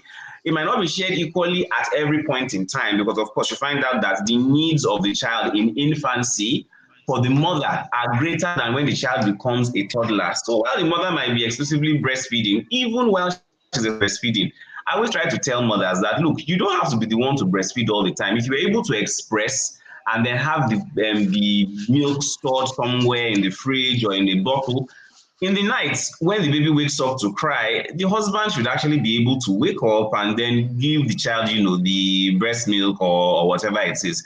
And people imagine that, oh, but the mother is on maternity leave. But maternity leave isn't really a leave. Maternity leave is leave for the child. The baby is the one that is enjoying the maternity leave. It's not really the mother, because the mother is up all day, every day, and they'll say that, oh, but the father is going to work. Yes, but I think it's what happens when a child arrives. Your life changes completely. I cannot expect that you will sleep all day, every day. How can this paradigm shift? So one, society needs a complete reorientation as to say that, and we're not speaking to the mothers, we're speaking to the men to say that that is us. You are one half of the parents. A parent is not one person. A parent is two people. And you are one half of that one unit. You cannot say that, oh, it's the mother's responsibility. The responsibility of caring for the child is that of the two of them. So how can we get fathers to be more present, for things like this? The same way you get fathers to do anything else. Women, you guys do it better than anybody else. Get them to still come. Look, I'm having this program tomorrow. Is it possible that you make time out to actually come? There's a parenting seminar. Choma Mama is having a parenting seminar. Attend with me. And they will come if you say it's often enough. But somehow, women are like, well, he probably won't come anyway. But take that chance and ask him if he'll come. Take that chance and tell him that, look, you don't have to attend all the antenatal care sessions that we're going to have. Just attend two, maybe out of the 8 that I'm going to attend for the 6 months. Just attend 2 of them. Hear what it is that we hear. Because I personally, I've been working by theater clinics, and I never see any of the husbands accompany them. Even when they accompany them, they drive them to the antenatal clinic and they sit down in the car. They don't go into the clinic and hear what the doctor is saying, but this paradigm really can change. Once the women take it up and say that, you know what, please accompany me, the husbands will listen, because at the end of the day, really, you are their priority. You really are their priority. And for the men, I would say really there is no replacement. If your wife breaks down because she's the one that is doing everything, then you will end up still having to take care of the same child. And at the end of the day, if that happens, you haven't learned how to change the diaper, you haven't learned how to eat, you are terrified of carrying the head of the baby. That won't do. By the time the child gets into a stage where they are toddlers, then everybody is, game for what should be done for the child. So I'd say, fathers, we know that you are doing a lot by way of trying to provide for the family. But these days, even the women are working as well. And yet they are making time out to make doctor's appointments. They are taking excuse from work to be present for the child, to be present for the husband as well. So I see no reason why, the same employers who the mothers have to beg, who the mothers have to take time off from to be present for the family, cannot give the same kind of opportunity for the men, and for the men to say that, look, Oga, I'm taking time out today to actually take my son to the hospital or take for a doctor's appointment because my wife is unavailable. So employers, if we're employers of labor here, please consider the men as well. Don't look at it that, what is your wife doing? If a man says that he wants to take the child for an appointment, somebody in their heads will be like, hey, what's your wife doing? Why are you the one that is taking your child for the appointment? If my wife is not available, who will take the child for the appointment? Is it you or the employer? And they should give them that, leeway to say, okay, I want to be available for my children. Mr. Employer, let the father be there for the child.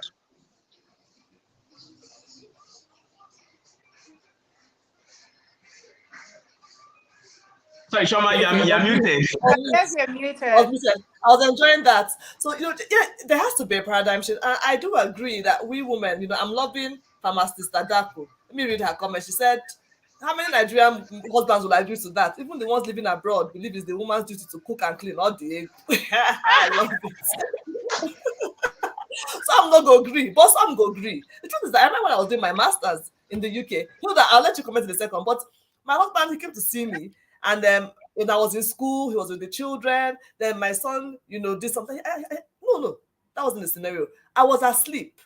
And my son, I think he woke me up to change the diaper. I said, I said, I'm sleeping. I'm going to school tomorrow morning. I'm in London. I beg, free me, And the guy, my husband, happily changed the diapers. It wasn't something he was used to, because at home there's Auntie Nkechi, Auntie Comfort. He doesn't get to change the diapers. Which is why at times we need to just allow these men. When someone told me that when his wife has a baby, he feels like a stranger, because all the auntie, grandma, everybody, they'll say, please be going. And he doesn't have a chance to carry his newborn and he feels, I can't carry the baby's neck. I said, carry your baby. It's your child. You cannot do anything to it. It's okay. Carry. Anyhow you carry is okay. You will learn.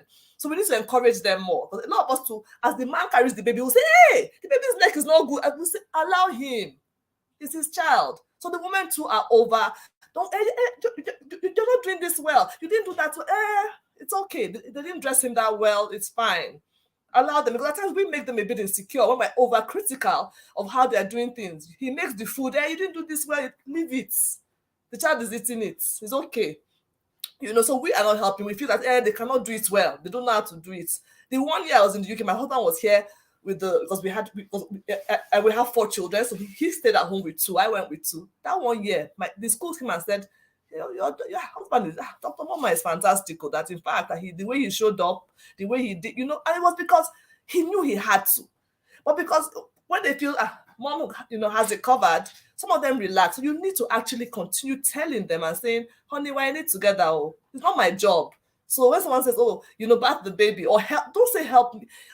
Give our son a bath, and you're making it seem as if he's helping you. He's help. It's not a help. We're all doing this thing together. It's our work as parents, And if he feels it is your role, it's time for you to correct and say, I am also bringing home, home some bacon as well. A lot of us are working mothers, are bringing our income into the home. Very few of us are stay-at-home moms who stay full-time and tend to the children. Even those that even stay full-time at home, the father still needs to come in. So with the women, to our mothers especially, lovely comment from from Dr. Chika. You know, some discourage the men who show interest in childcare. Nurse will ask a father, why will you bring your child? Mother-in-law will insist childcare is only for women. So we need to change some of those things. Do you understand? Some of our Nigerian mothers do not play a good role. I agree, Dr. Adaku. We have to teach some of our men how to boil egg in the UK. Imagine being in UK, you're a nurse or you're working in care, and your husband cannot even boil egg. What kind of wahala is that? Please, moms, we need to raise men that will not be stressing our daughters, I beg. Let's help them. You know, everybody needs to learn how to cook. Everyone has to learn this skill because it's really, really, I believe it's us. I mean, I was talking to somebody, an African American, and she was talking about the culture of how you're raised. You know, a lot of them, I'm not stereotyping, but for those that you are single moms, they are raising their sons and daughters, and they are spoiling their sons, treating them like kings, doing all their laundry, and then the girls are the ones. And then when the boys end up being very responsible, they're like, "Oh, we're the ones that made them act that way because of how." So you know, it's a cycle that we need to break, and it comes with that paradigm shift. We as the wives need to tell our husbands, "You can do this." How are you telling them? Not in a critical way, not in a mean way, encouraging them when they do something good. Give them a pat on the shoulder. You tried, though. I like what you know how you did this thing. Well done. They will continue to enjoy and say that, look, this is something I can actually do. And you know, Hilda, did you want to say something real quick so I can go to the questions? Okay, I just wanted to. I think you've summed it up nicely. You know, it's easy to say men are not involved, but men are children of women. So basically, what did you expose them to and what did you teach them? Please, I doff my hat for my husband. He's very, very involved. At times, I even feel he's more involved than I am, you know? So I don't want us to just make it seem like the fathers are not involved. A lot of fathers are doing a good job, but we need to help them. Women, we are perfectionists. So if it's not done in a particular way, we tend to use some terms that put them away. So they're like, hey, you might as well do it, right? But in everything, I mean, marriage, finances, everything in life, there's always a foundation. And if that foundation is properly laid, we can only build on it. So we all have the role to play to make everyone involved, and we need to be less critical of our spouses as well. I think a lot of them would step up and do much more if that happens. Yes, thank you. Thank you, Hilda. Very good point. Honestly, I agree with you. And I'm going to ask you, I'm going to ask you this question. You know, like I said, I'm loving Pharmacist Adaku. She's been so engaging, you know, throughout this meeting we've been having. And she said, oh, abroad, shut up mommy and shut up daddy is not an insult. So for people who grew up in Nigeria and never told their parents there, how do we get used to our kids born and bred abroad telling us this? I don't think we should get used to it. Why should they tell us to shut up? Ngozi, you are abroad. Yeah, so even regarding this, the first thing I would like to say is, as using my son as an example, it's not because I'm even training him too, but he doesn't know the word shut up because he has never heard the word shut up. He doesn't know the word you're stupid because he's never heard the word you're stupid. So the only words he can use are the only words he can hear. So that's the first thing to start with, right? So it's what are you modeling? Children only replicate what they model. And it's fine to say that maybe at school, there's so much you can control. Maybe a help. Okay, no help while abroad. Maybe at school, maybe that's where it's happening. And as much as you can, like my son has gone to maybe 7 daycares. If I see it's off, no, okay, lesson for the next one. I know the questions to ask. Right now we're good, and then when I graduate from school and I move to the next one, we've already even paid and enrolled him. We ask the right questions, but we learn from our mistakes. So, but even school, this is before even addressing the child, though. We're still coming there. But let us first go to the problems that are probably causing this before we even get to the child. School, pick the schools that share your values. I'm not picking a school with a name. I don't care. I am not picking a school with a name or anything like that. What are your values? What happens when a child bullies? What is diversity like? I mean, what are your values in the school? Like, for example, grace, respect, and kindness. That's what the values are of the school that we're taking him to.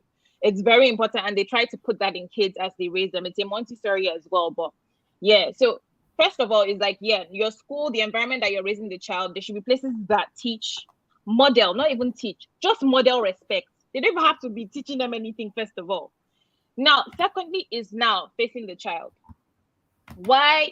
And I feel that's the most important thing you have to always ask first is, why did my child do this? Because you have to, this is the only way you're able to separate the behavior from the child. Because the minute you make the child the problem, attack, you're going to attack the problem, your child, meaning you're going to hit your child. That's just how it works. If your child is the problem, the only way to fix it is to fix the child. But if you're able to see the problem for what it is, which is the behavior, you can solve it. So now, a child that says, Mom, maybe you said, he said, Mommy, can I get ice cream? And you're like, no, you can't get ice cream. Mommy, shut up. You know, let's say he shuts up and they picked it up somewhere, right? Clearly, this child was angry and has not learned emotion regulation. This is where the homework starts. We still talk about respect, though. We've never reached respect yet. Your child doesn't know what to do when they feel angry. Like my son, it's a giving. We started from him first knowing when he feels angry. Now, you said this because you feel angry. And it's been a process for us, right? So it came from naming feelings, knowing what to do. Even right now, he knows when he's triggered. And how we did that was that. And I feel somehow it was the Holy Spirit as well. So he was like in the state about going into full dysregulation where maybe he would throw something or do something because he was angry. And I saw him in that state and I went to him and I put my hand on his chest. I didn't even know what I was doing when I did that. I was just like, okay, I put my hand on his chest. And then he asked me, what happened to my heart? I didn't even know why he's even, but of course we talked about body parts and stuff. So he knows his heart is there, but I wasn't even saying heart. So he says what happened and he immediately came to me and I'm like, oh, your heart is racing. And my son is a melancholic child that likes to do things the right way. And then he's like, Mommy, how can I slow it down? I'm like, okay, yeah, remember, you have to take deep breaths, right? And he's asking me, okay, what happens when I don't slow it down? I'm like, that's when you throw things, that's when you shout at people, that's when you do things you don't want to do. And like clockwork, every single time. Once he's in that state, I'm like, nah, your heart is racing. And he goes, right? And that is, but it took me a year to get there. We were still going dilly-dally, trying to figure it out, trying to dilly-dally. But I feel like it was the spirit that gave me in that moment. And we figured out what worked for my child. So, of course, this is the thing where I don't believe everything I would tell you would work for your child. I mean, this is where our instinct comes in. And the instinct is the Holy Spirit. But you have to pause and give time for the spirit to work. So now that's just anger. Emotion regulation is a whole topic. Even for me, emotional intelligence, I'm still learning it. So talk less of my son, as I'm teaching him, I'm teaching myself. That one aside. Now respect. When my son, and I kind of talked about it briefly in mine, when he says something, he yells at me. I just simply tell him, now when you yell, you take away the power in your voice because I'm not listening. I stop. And I want him to know this, that even when he's with his friends, I'm trying to teach him, like, this is the reason why it's inefficient. If you're yelling, me too, note to self, is my son yelling because he sees me yell? Note to self. But that aside is like, when you're yelling, I'm not listening to you anymore. I'm turning off. I don't tell him that, but I'm just like, when you yell, you take away your power because mommy is not listening anymore. So say this instead, because you need to teach your child a skill every time. So the skills now we talked about first is emotion regulation. The second skill we're talking about is the words to use. Now, if your child is clearly dysregulated, and you know, Dr. Rena was talking about it now, when they are functioning with their survival brain, that they are scattering everywhere. Safety is important. Just move them to the bed. All you're doing in this moment is sharing your calm. There's no time to lecture. You know, it's like somebody in the airport that is shouting, they miss their flight. And you're saying, oh God, listen to what I'm saying. He's not listening. It's the same place your child is. They're not listening. Stop. Like, you know how I talk about in the first, it's not an emergency. It doesn't have to be addressed right now. Let their body calm down. And I'm like, nah, you want to tell a story about what happened. Then we now start talking about it. And then that's where I now tell him the things to do or the things to say instead. But now that I catch him when his heart is racing, when he's triggered, I'm able to talk to him in that moment. But the minute he passes trigger and enters survival, that's it. I can't say anything at this point. So now I'm teaching him the words to say. And it's for me to understand that. Okay. And it's for me to understand that because I taught him today, it does not mean he's not going to shout tomorrow. Because I said I was going to stop yelling today, did not mean I stopped yelling at my son. The next day, on my spouse. The next day, it took a while for me to build that like skill. It takes a while to build. And when I was giving my son grace or giving myself grace, I was not giving my son grace. When I said that I was falling and backsliding, but I was picking myself up and trying to do better next time, I was giving my son that same grace every time he fell, and he will pick himself up. And he literally, because he will go from saying, I threw the toy, to mommy, I want to throw the toy, to the point now where we are is that he can tell when his heart is racing. Like, so we went all the way back to the early stages where we can cut it off before he goes into full dysregulation. It took a while, like I said, but I know I was always wanting to see an immediate change. I always wanted an immediate fix. And it was just like, and that minute where we did that trigger thing, it was so important for me to understand that be patient.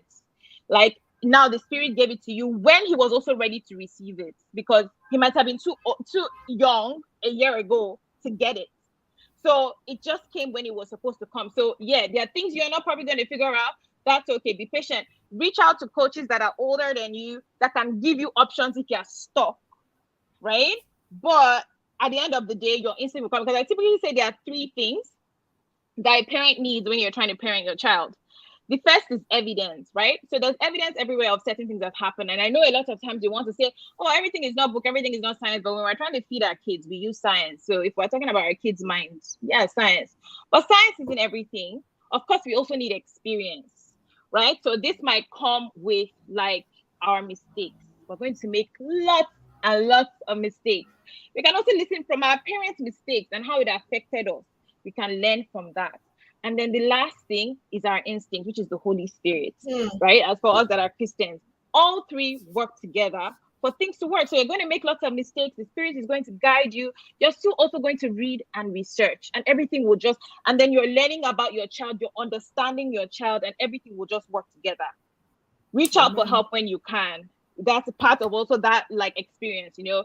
So, but yeah, so that's pretty much what it is. When it comes to addressing like respect, I mean, I went through the whole thing. First, ask yourself why, and see things in your environment or in your home that are making your child also exhibit that behavior. Who are they modeling? And yeah. Absolutely. Thank you, Ngozi. Absolutely. I remember there was this child, you know, growing in my neighborhood way back, and he was quite violent. He would see you and he's boxing you and hitting you. We later on found out that he was, you know, his father was quite abusive towards his mom. So that was what he was seeing.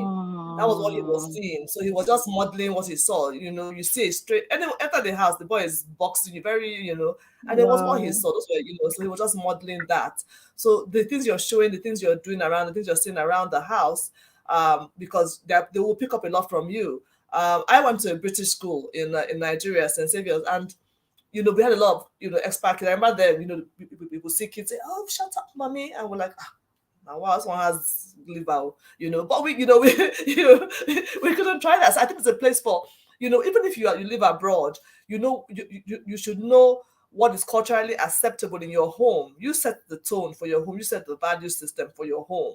I think a lot of that depends on how you want to raise your kids. You can say, what are your values? What do you believe in? You know, is this allowed? In some homes, they call their parents Ben and Susan. You know, there's no mom and dad, you know, and that's fine. And that's, you know, and they might be respecting them like that. So it might be working for them. So you have to just dictate, these are the value. Yes, I know this is what happens in school. This is what happens with your friends. But in my house, this is how we do things in our home.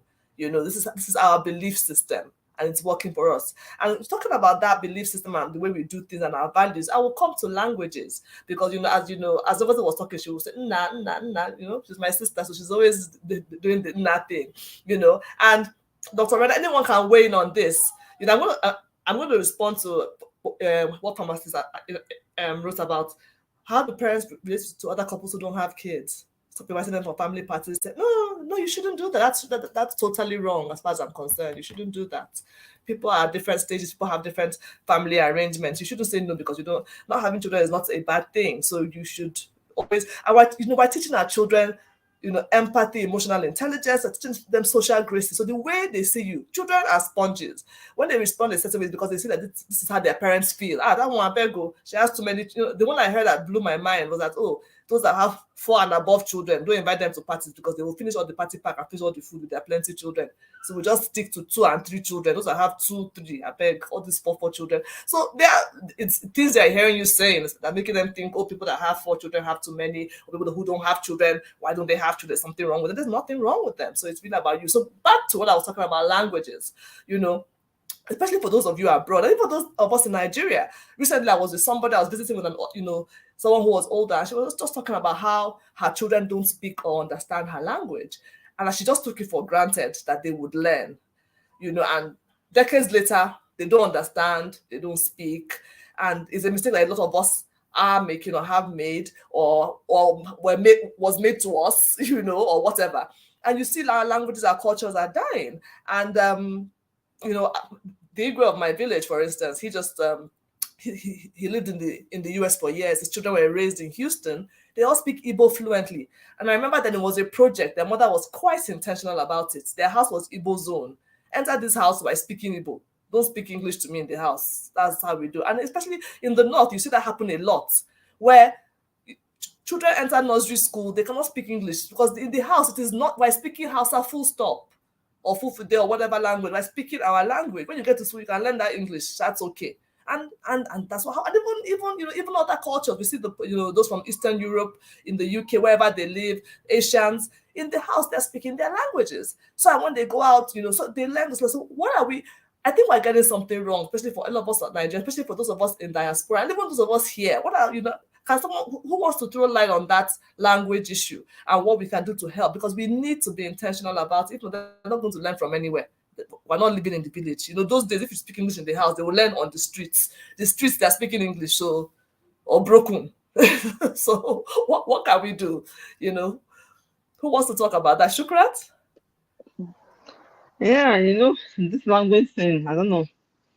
It happens naturally with us. So, but with our kids, it's getting way more difficult. I remember my first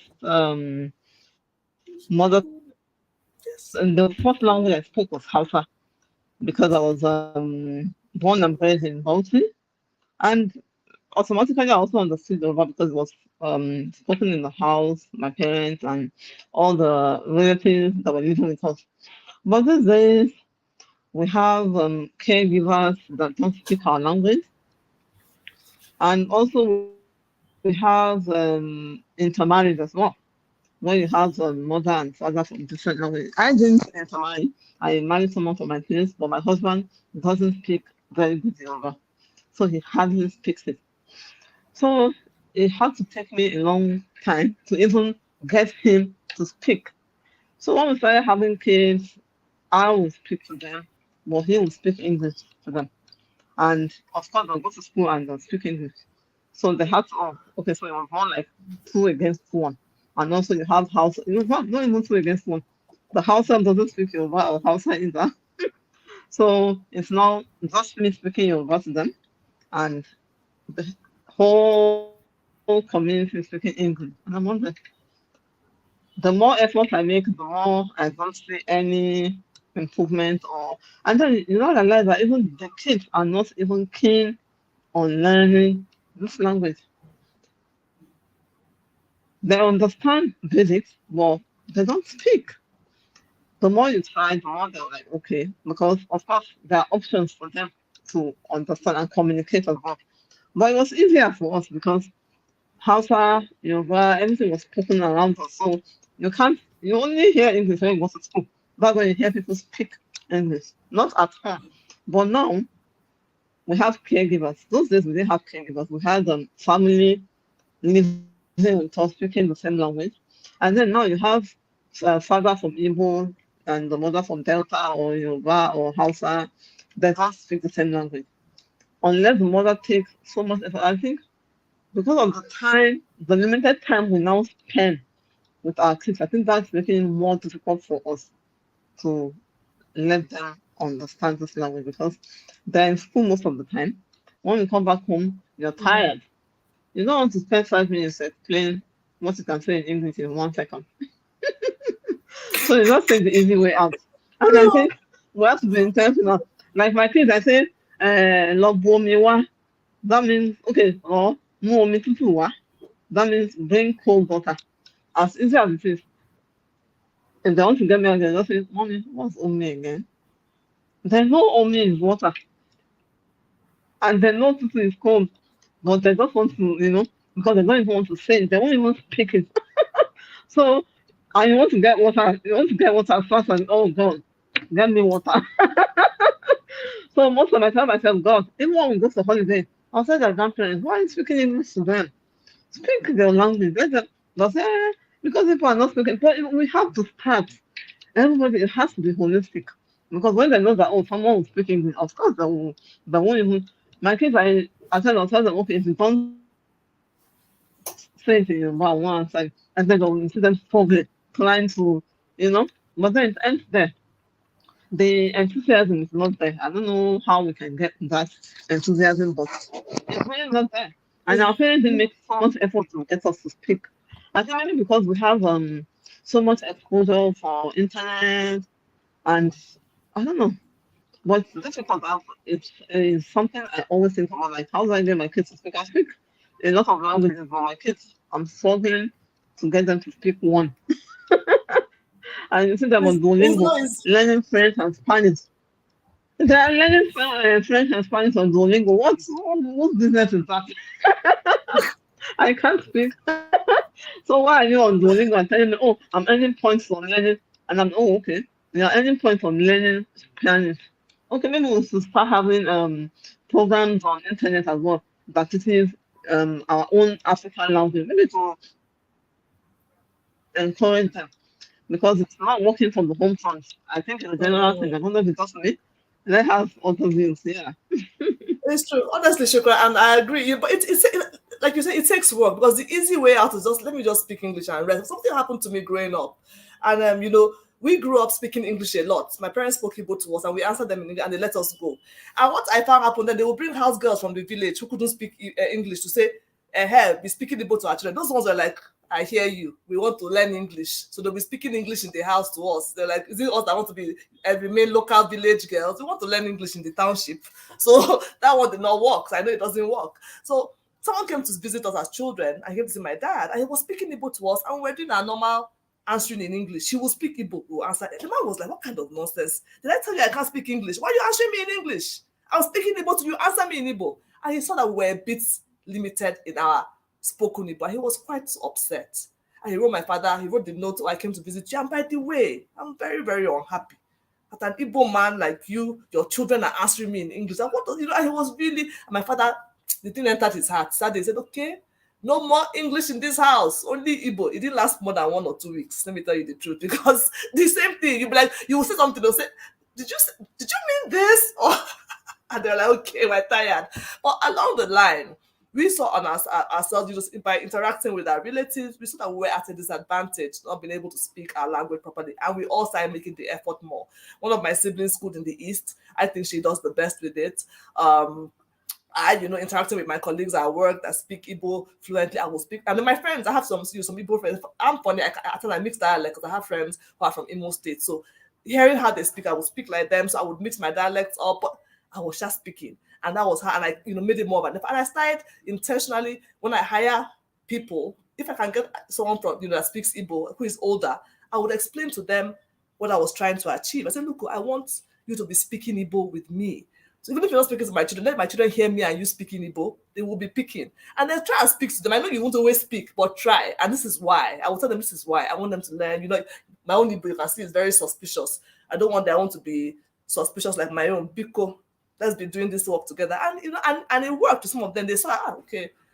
I said, yeah, but let's help this woman on this mission. And that's how we're able to achieve, at least a few of my children, understand to a large extent. And my older son, because now he schools outside the country, and he's not, whenever he doesn't speak Igbo, he feels, we want to speak Igbo to him, and he answers in English, he feels somehow. So he's making more of an effort as well. So I see him with this particular help I have now. I see him having conversations with her in Igbo and speaking to me in Igbo. So it's, it comes to a point where they understand that this is really important. But a lot of it depends on the parents. Our work is plenty. That's just the honest truth.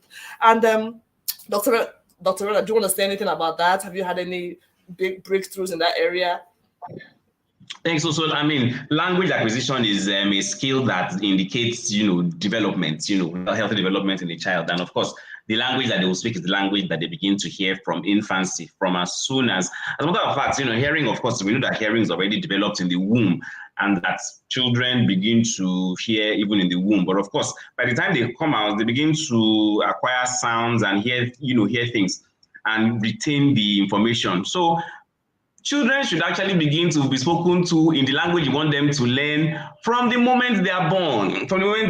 So at the end of the day, we don't have to wait until they are preschool, about to enter school, before we start speaking our native tongue to them. And unfortunately, the problem is that this difficulty with learning native languages is stratified along demographic lines. So if you go into the less affluent parts of the country, and the people that aren't as exposed or as educated as some people on this platform, or us on this platform might be, the native languages are thriving. The native languages are doing very well. So unfortunately, education, gentrification in a way does have its own drawbacks in terms of acquisition of language and language acquisition. Because quite a lot of us, unfortunately, I didn't even grow up actually learning to speak Yoruba off the bat. It was when later a house help had come, I picked up the language. But because I had spent quite some time with my grandmother, she was speaking Yoruba to us all the time. And so funny enough, I think I had some residual memory of Yoruba. And so picking it up from the house help was rather easy. What I'd say in terms of solution is that while a lot of us might not be able to afford, or might not be willing to send our children to go and spend a significant amount of time with grandma or with in the village to acquire these language skills, school curriculum won't allow us to do that.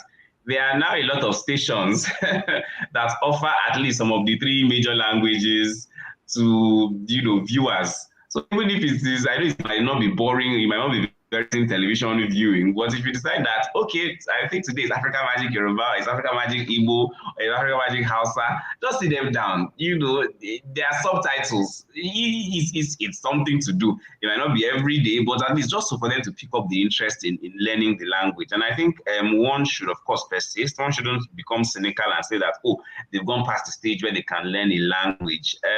They really can still pick up the language, and it doesn't have to be too much too quickly.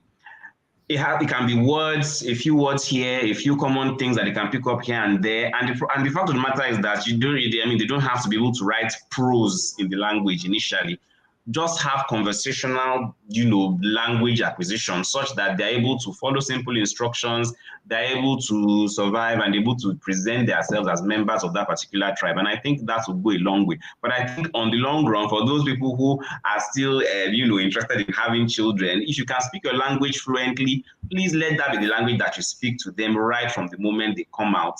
And then you can now allow English to come in as a second language, because really our native tongues are our first tongue. Even the Igbo people don't recognize us as speaking as English speakers, because we are still writing IELTS to get into their institutions. Thank you. Thank you, Dr. Wise. So we might as well be speaking our languages, please. Let's be helping ourselves. And just to say, you made the point about intertribal. Back in the day, I know a lot of intertribal, marriages. It was an advantage because the children, my cousins, are from Kano State. Their mom is Igbo, their father is Hausa. They speak Hausa, they understand Igbo, and they speak some Igbo. So it was meant to be an advantage that you would learn both languages. I know people who are fluent in both languages. My friend Bukilawa, her mother is Igbo. She grew up in Ibadan, but they speak Igbo like they grew up in Aba, and they speak Yoruba fluently as well. So it was supposed to be an advantage. But I think what it was that then we had more family members living with us. So that might have have helped at that time. Ngozi, did you have anything to say on the language thing? Yeah, I mean, I see someone was asking that because I'm Igbo, my husband is Edo, and so what happens in our own case? So for us, I'm also not fluent in my language, and my husband is 0 in his language. And so in my head, I was just like, okay, I did want my son to pick up the language. So, but because he started off, he was speech delayed, right? He didn't, because he had fluid in his ears, like blue ear, and then he needed ear tubes. So, of course,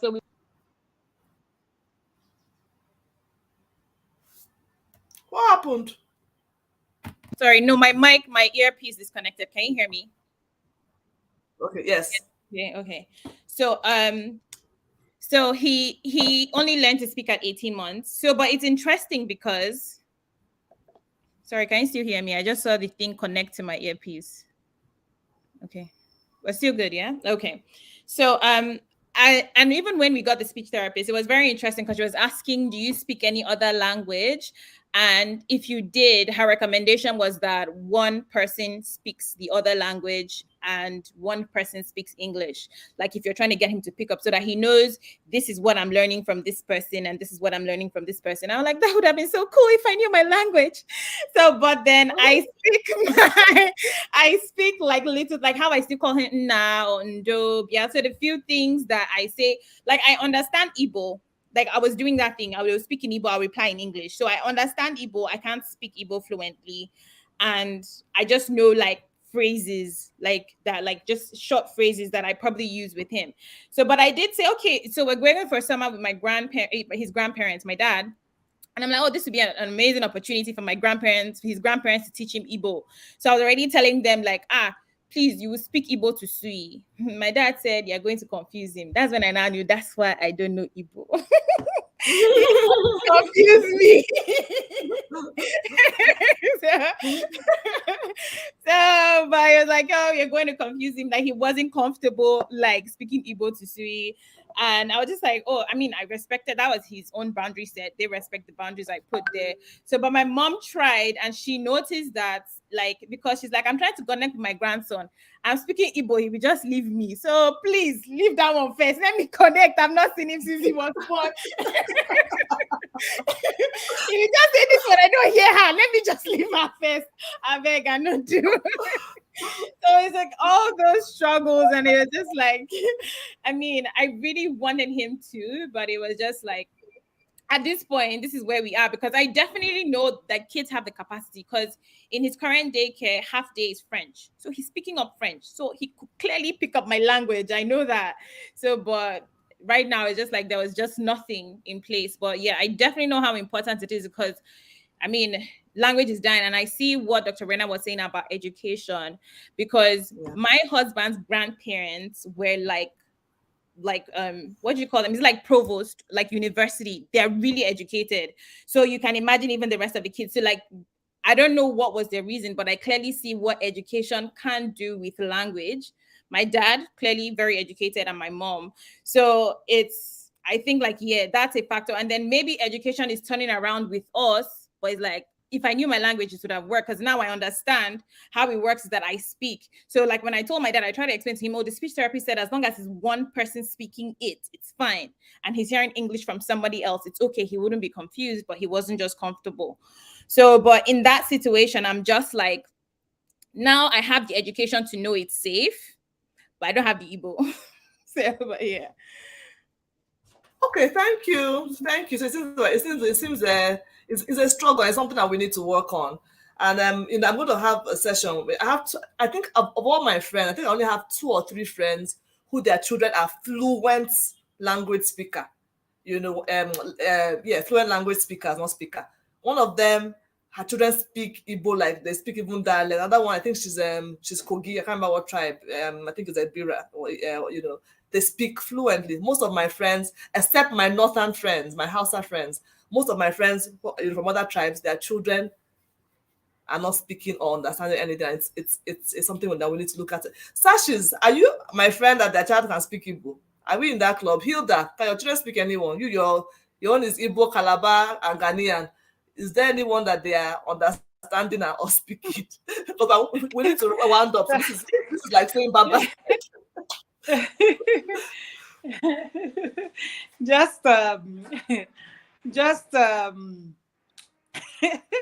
I didn't want to get involved in this, because if my husband hears me,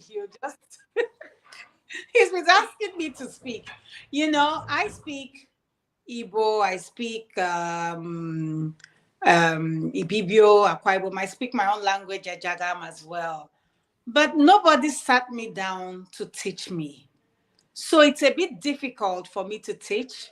It's very important, that we speak to our children. In fact, my daughter called me while she was in school this last time and said, Mommy, we need to speak Ejagam when we come back, we try off and on. Even the grandma that is here that should be teaching them, grandma is speaking English, grandma is using computer. So there's a break in transmission, you know. But how did I learn? I just learned listening to people speak. Growing up, I grew up in an Igbo speaking area. I hear children speak, and because I was interested in knowing what they were saying, I learned. And like someone said as well, growing up, we had aunties, cousins staying around, speaking the language. I just hear, and maybe because I'm interested in knowing what they're saying, we all picked it up. So for all my siblings, we speak those languages, not because someone sat us down to teach us, but because we heard. And maybe Christmas, some days, some years, my dad will take you home, and my grandmom doesn't care whether you speak English or she kukuma doesn't even speak the English, so you're on your own. She will keep speaking the language, and we kept on picking in bits, right? So it's a bit of a challenge for me to teach, but it's my desire that they learn, because you could be in a public place and you want to give them a code, you want to say something to them, and you are struggling. How do I pass on this message without the next party hearing? So it's a project I think we all need to take on. We should, I mean, my husband will keep on saying, it works for you anywhere you go to. Once you hear the intonation, you enter that language, you speak, why won't you teach? But it's not that I don't want to, it's just a struggle. And I'm really hoping I could be a bit more intentional about it. Yeah. Thank you, Hilda. Thank you. I know we've been here for 2 hours. I don't want to keep you too long, and I want us to sign off. Sashi, do you want to enter the discussion on language, or should we just excuse you and allow you? I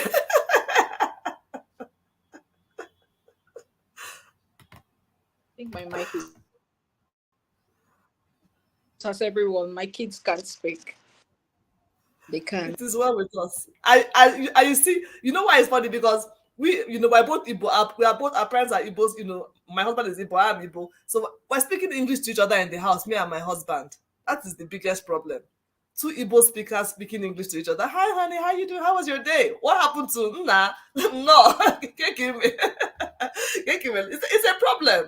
I had this friend who was saying how her husband should be speaking English to her husband. He'll be looking at her as in, are you okay? What's all this English you're speaking to me up and down? I don't understand. So let's work. And then hopefully we'll work on that. So yes, thanks for staying with us, people. I'm glad you stayed with us. I've seen so many amazing people who have signed in and stayed connected. Please don't forget to subscribe to my channel. Lots of amazing content for the working parent. So much to learn. We're all learning together. Like I always say, there's no perfection in parenting. We're all learning together. It's really been a great time. Ngozi, thank you, Ngozi from Canada. You stayed awake for this. You were the first to sign in. You're just too much. I love you. Thank you for being here. Manyo, thank you so much for all you do. I appreciate you. Whenever I call you, you're here for me. Thank you so much. The amazing Dr. Rena, I love you so much. You are amazing. You're making us learn. You're making us laugh. I love it. It's like, I'm like, where were you when I had toddlers and infants, Thank you so much for all you do. We really do appreciate you. My darling friend, Kiki, thank you so much for all you do to make women beautiful. Your children are beautiful. They're amazing, polite, well-mannered.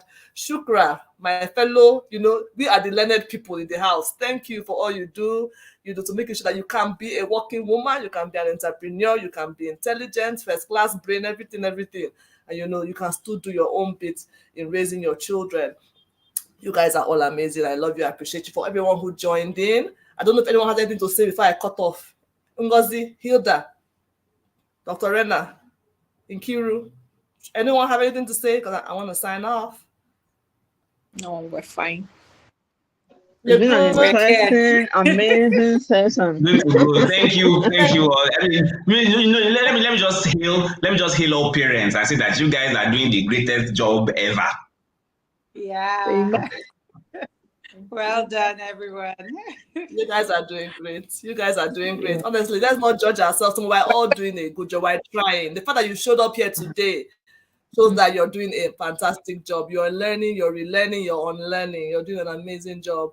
And God will help us as we put Him first, as we pray, as we raise these children, as we talk. Like I said, it's not only about your biological children. The children in your community are your children. Because if you don't look at them, they will interact with their own children and they will mess your children up. So we're doing this together to build a strong parenting community for ourselves so that we can do what we need to do, accomplish our life goals and ambitions. Yes, we want to be this, we want to be that, but we don't want to do that at the expense of our children. We don't want our children to, we don't want to say, oh, we reached the heights in life, we were this and that, and then our children are not, what we want them to be. So please continue to, interact and engage. You have all their handles.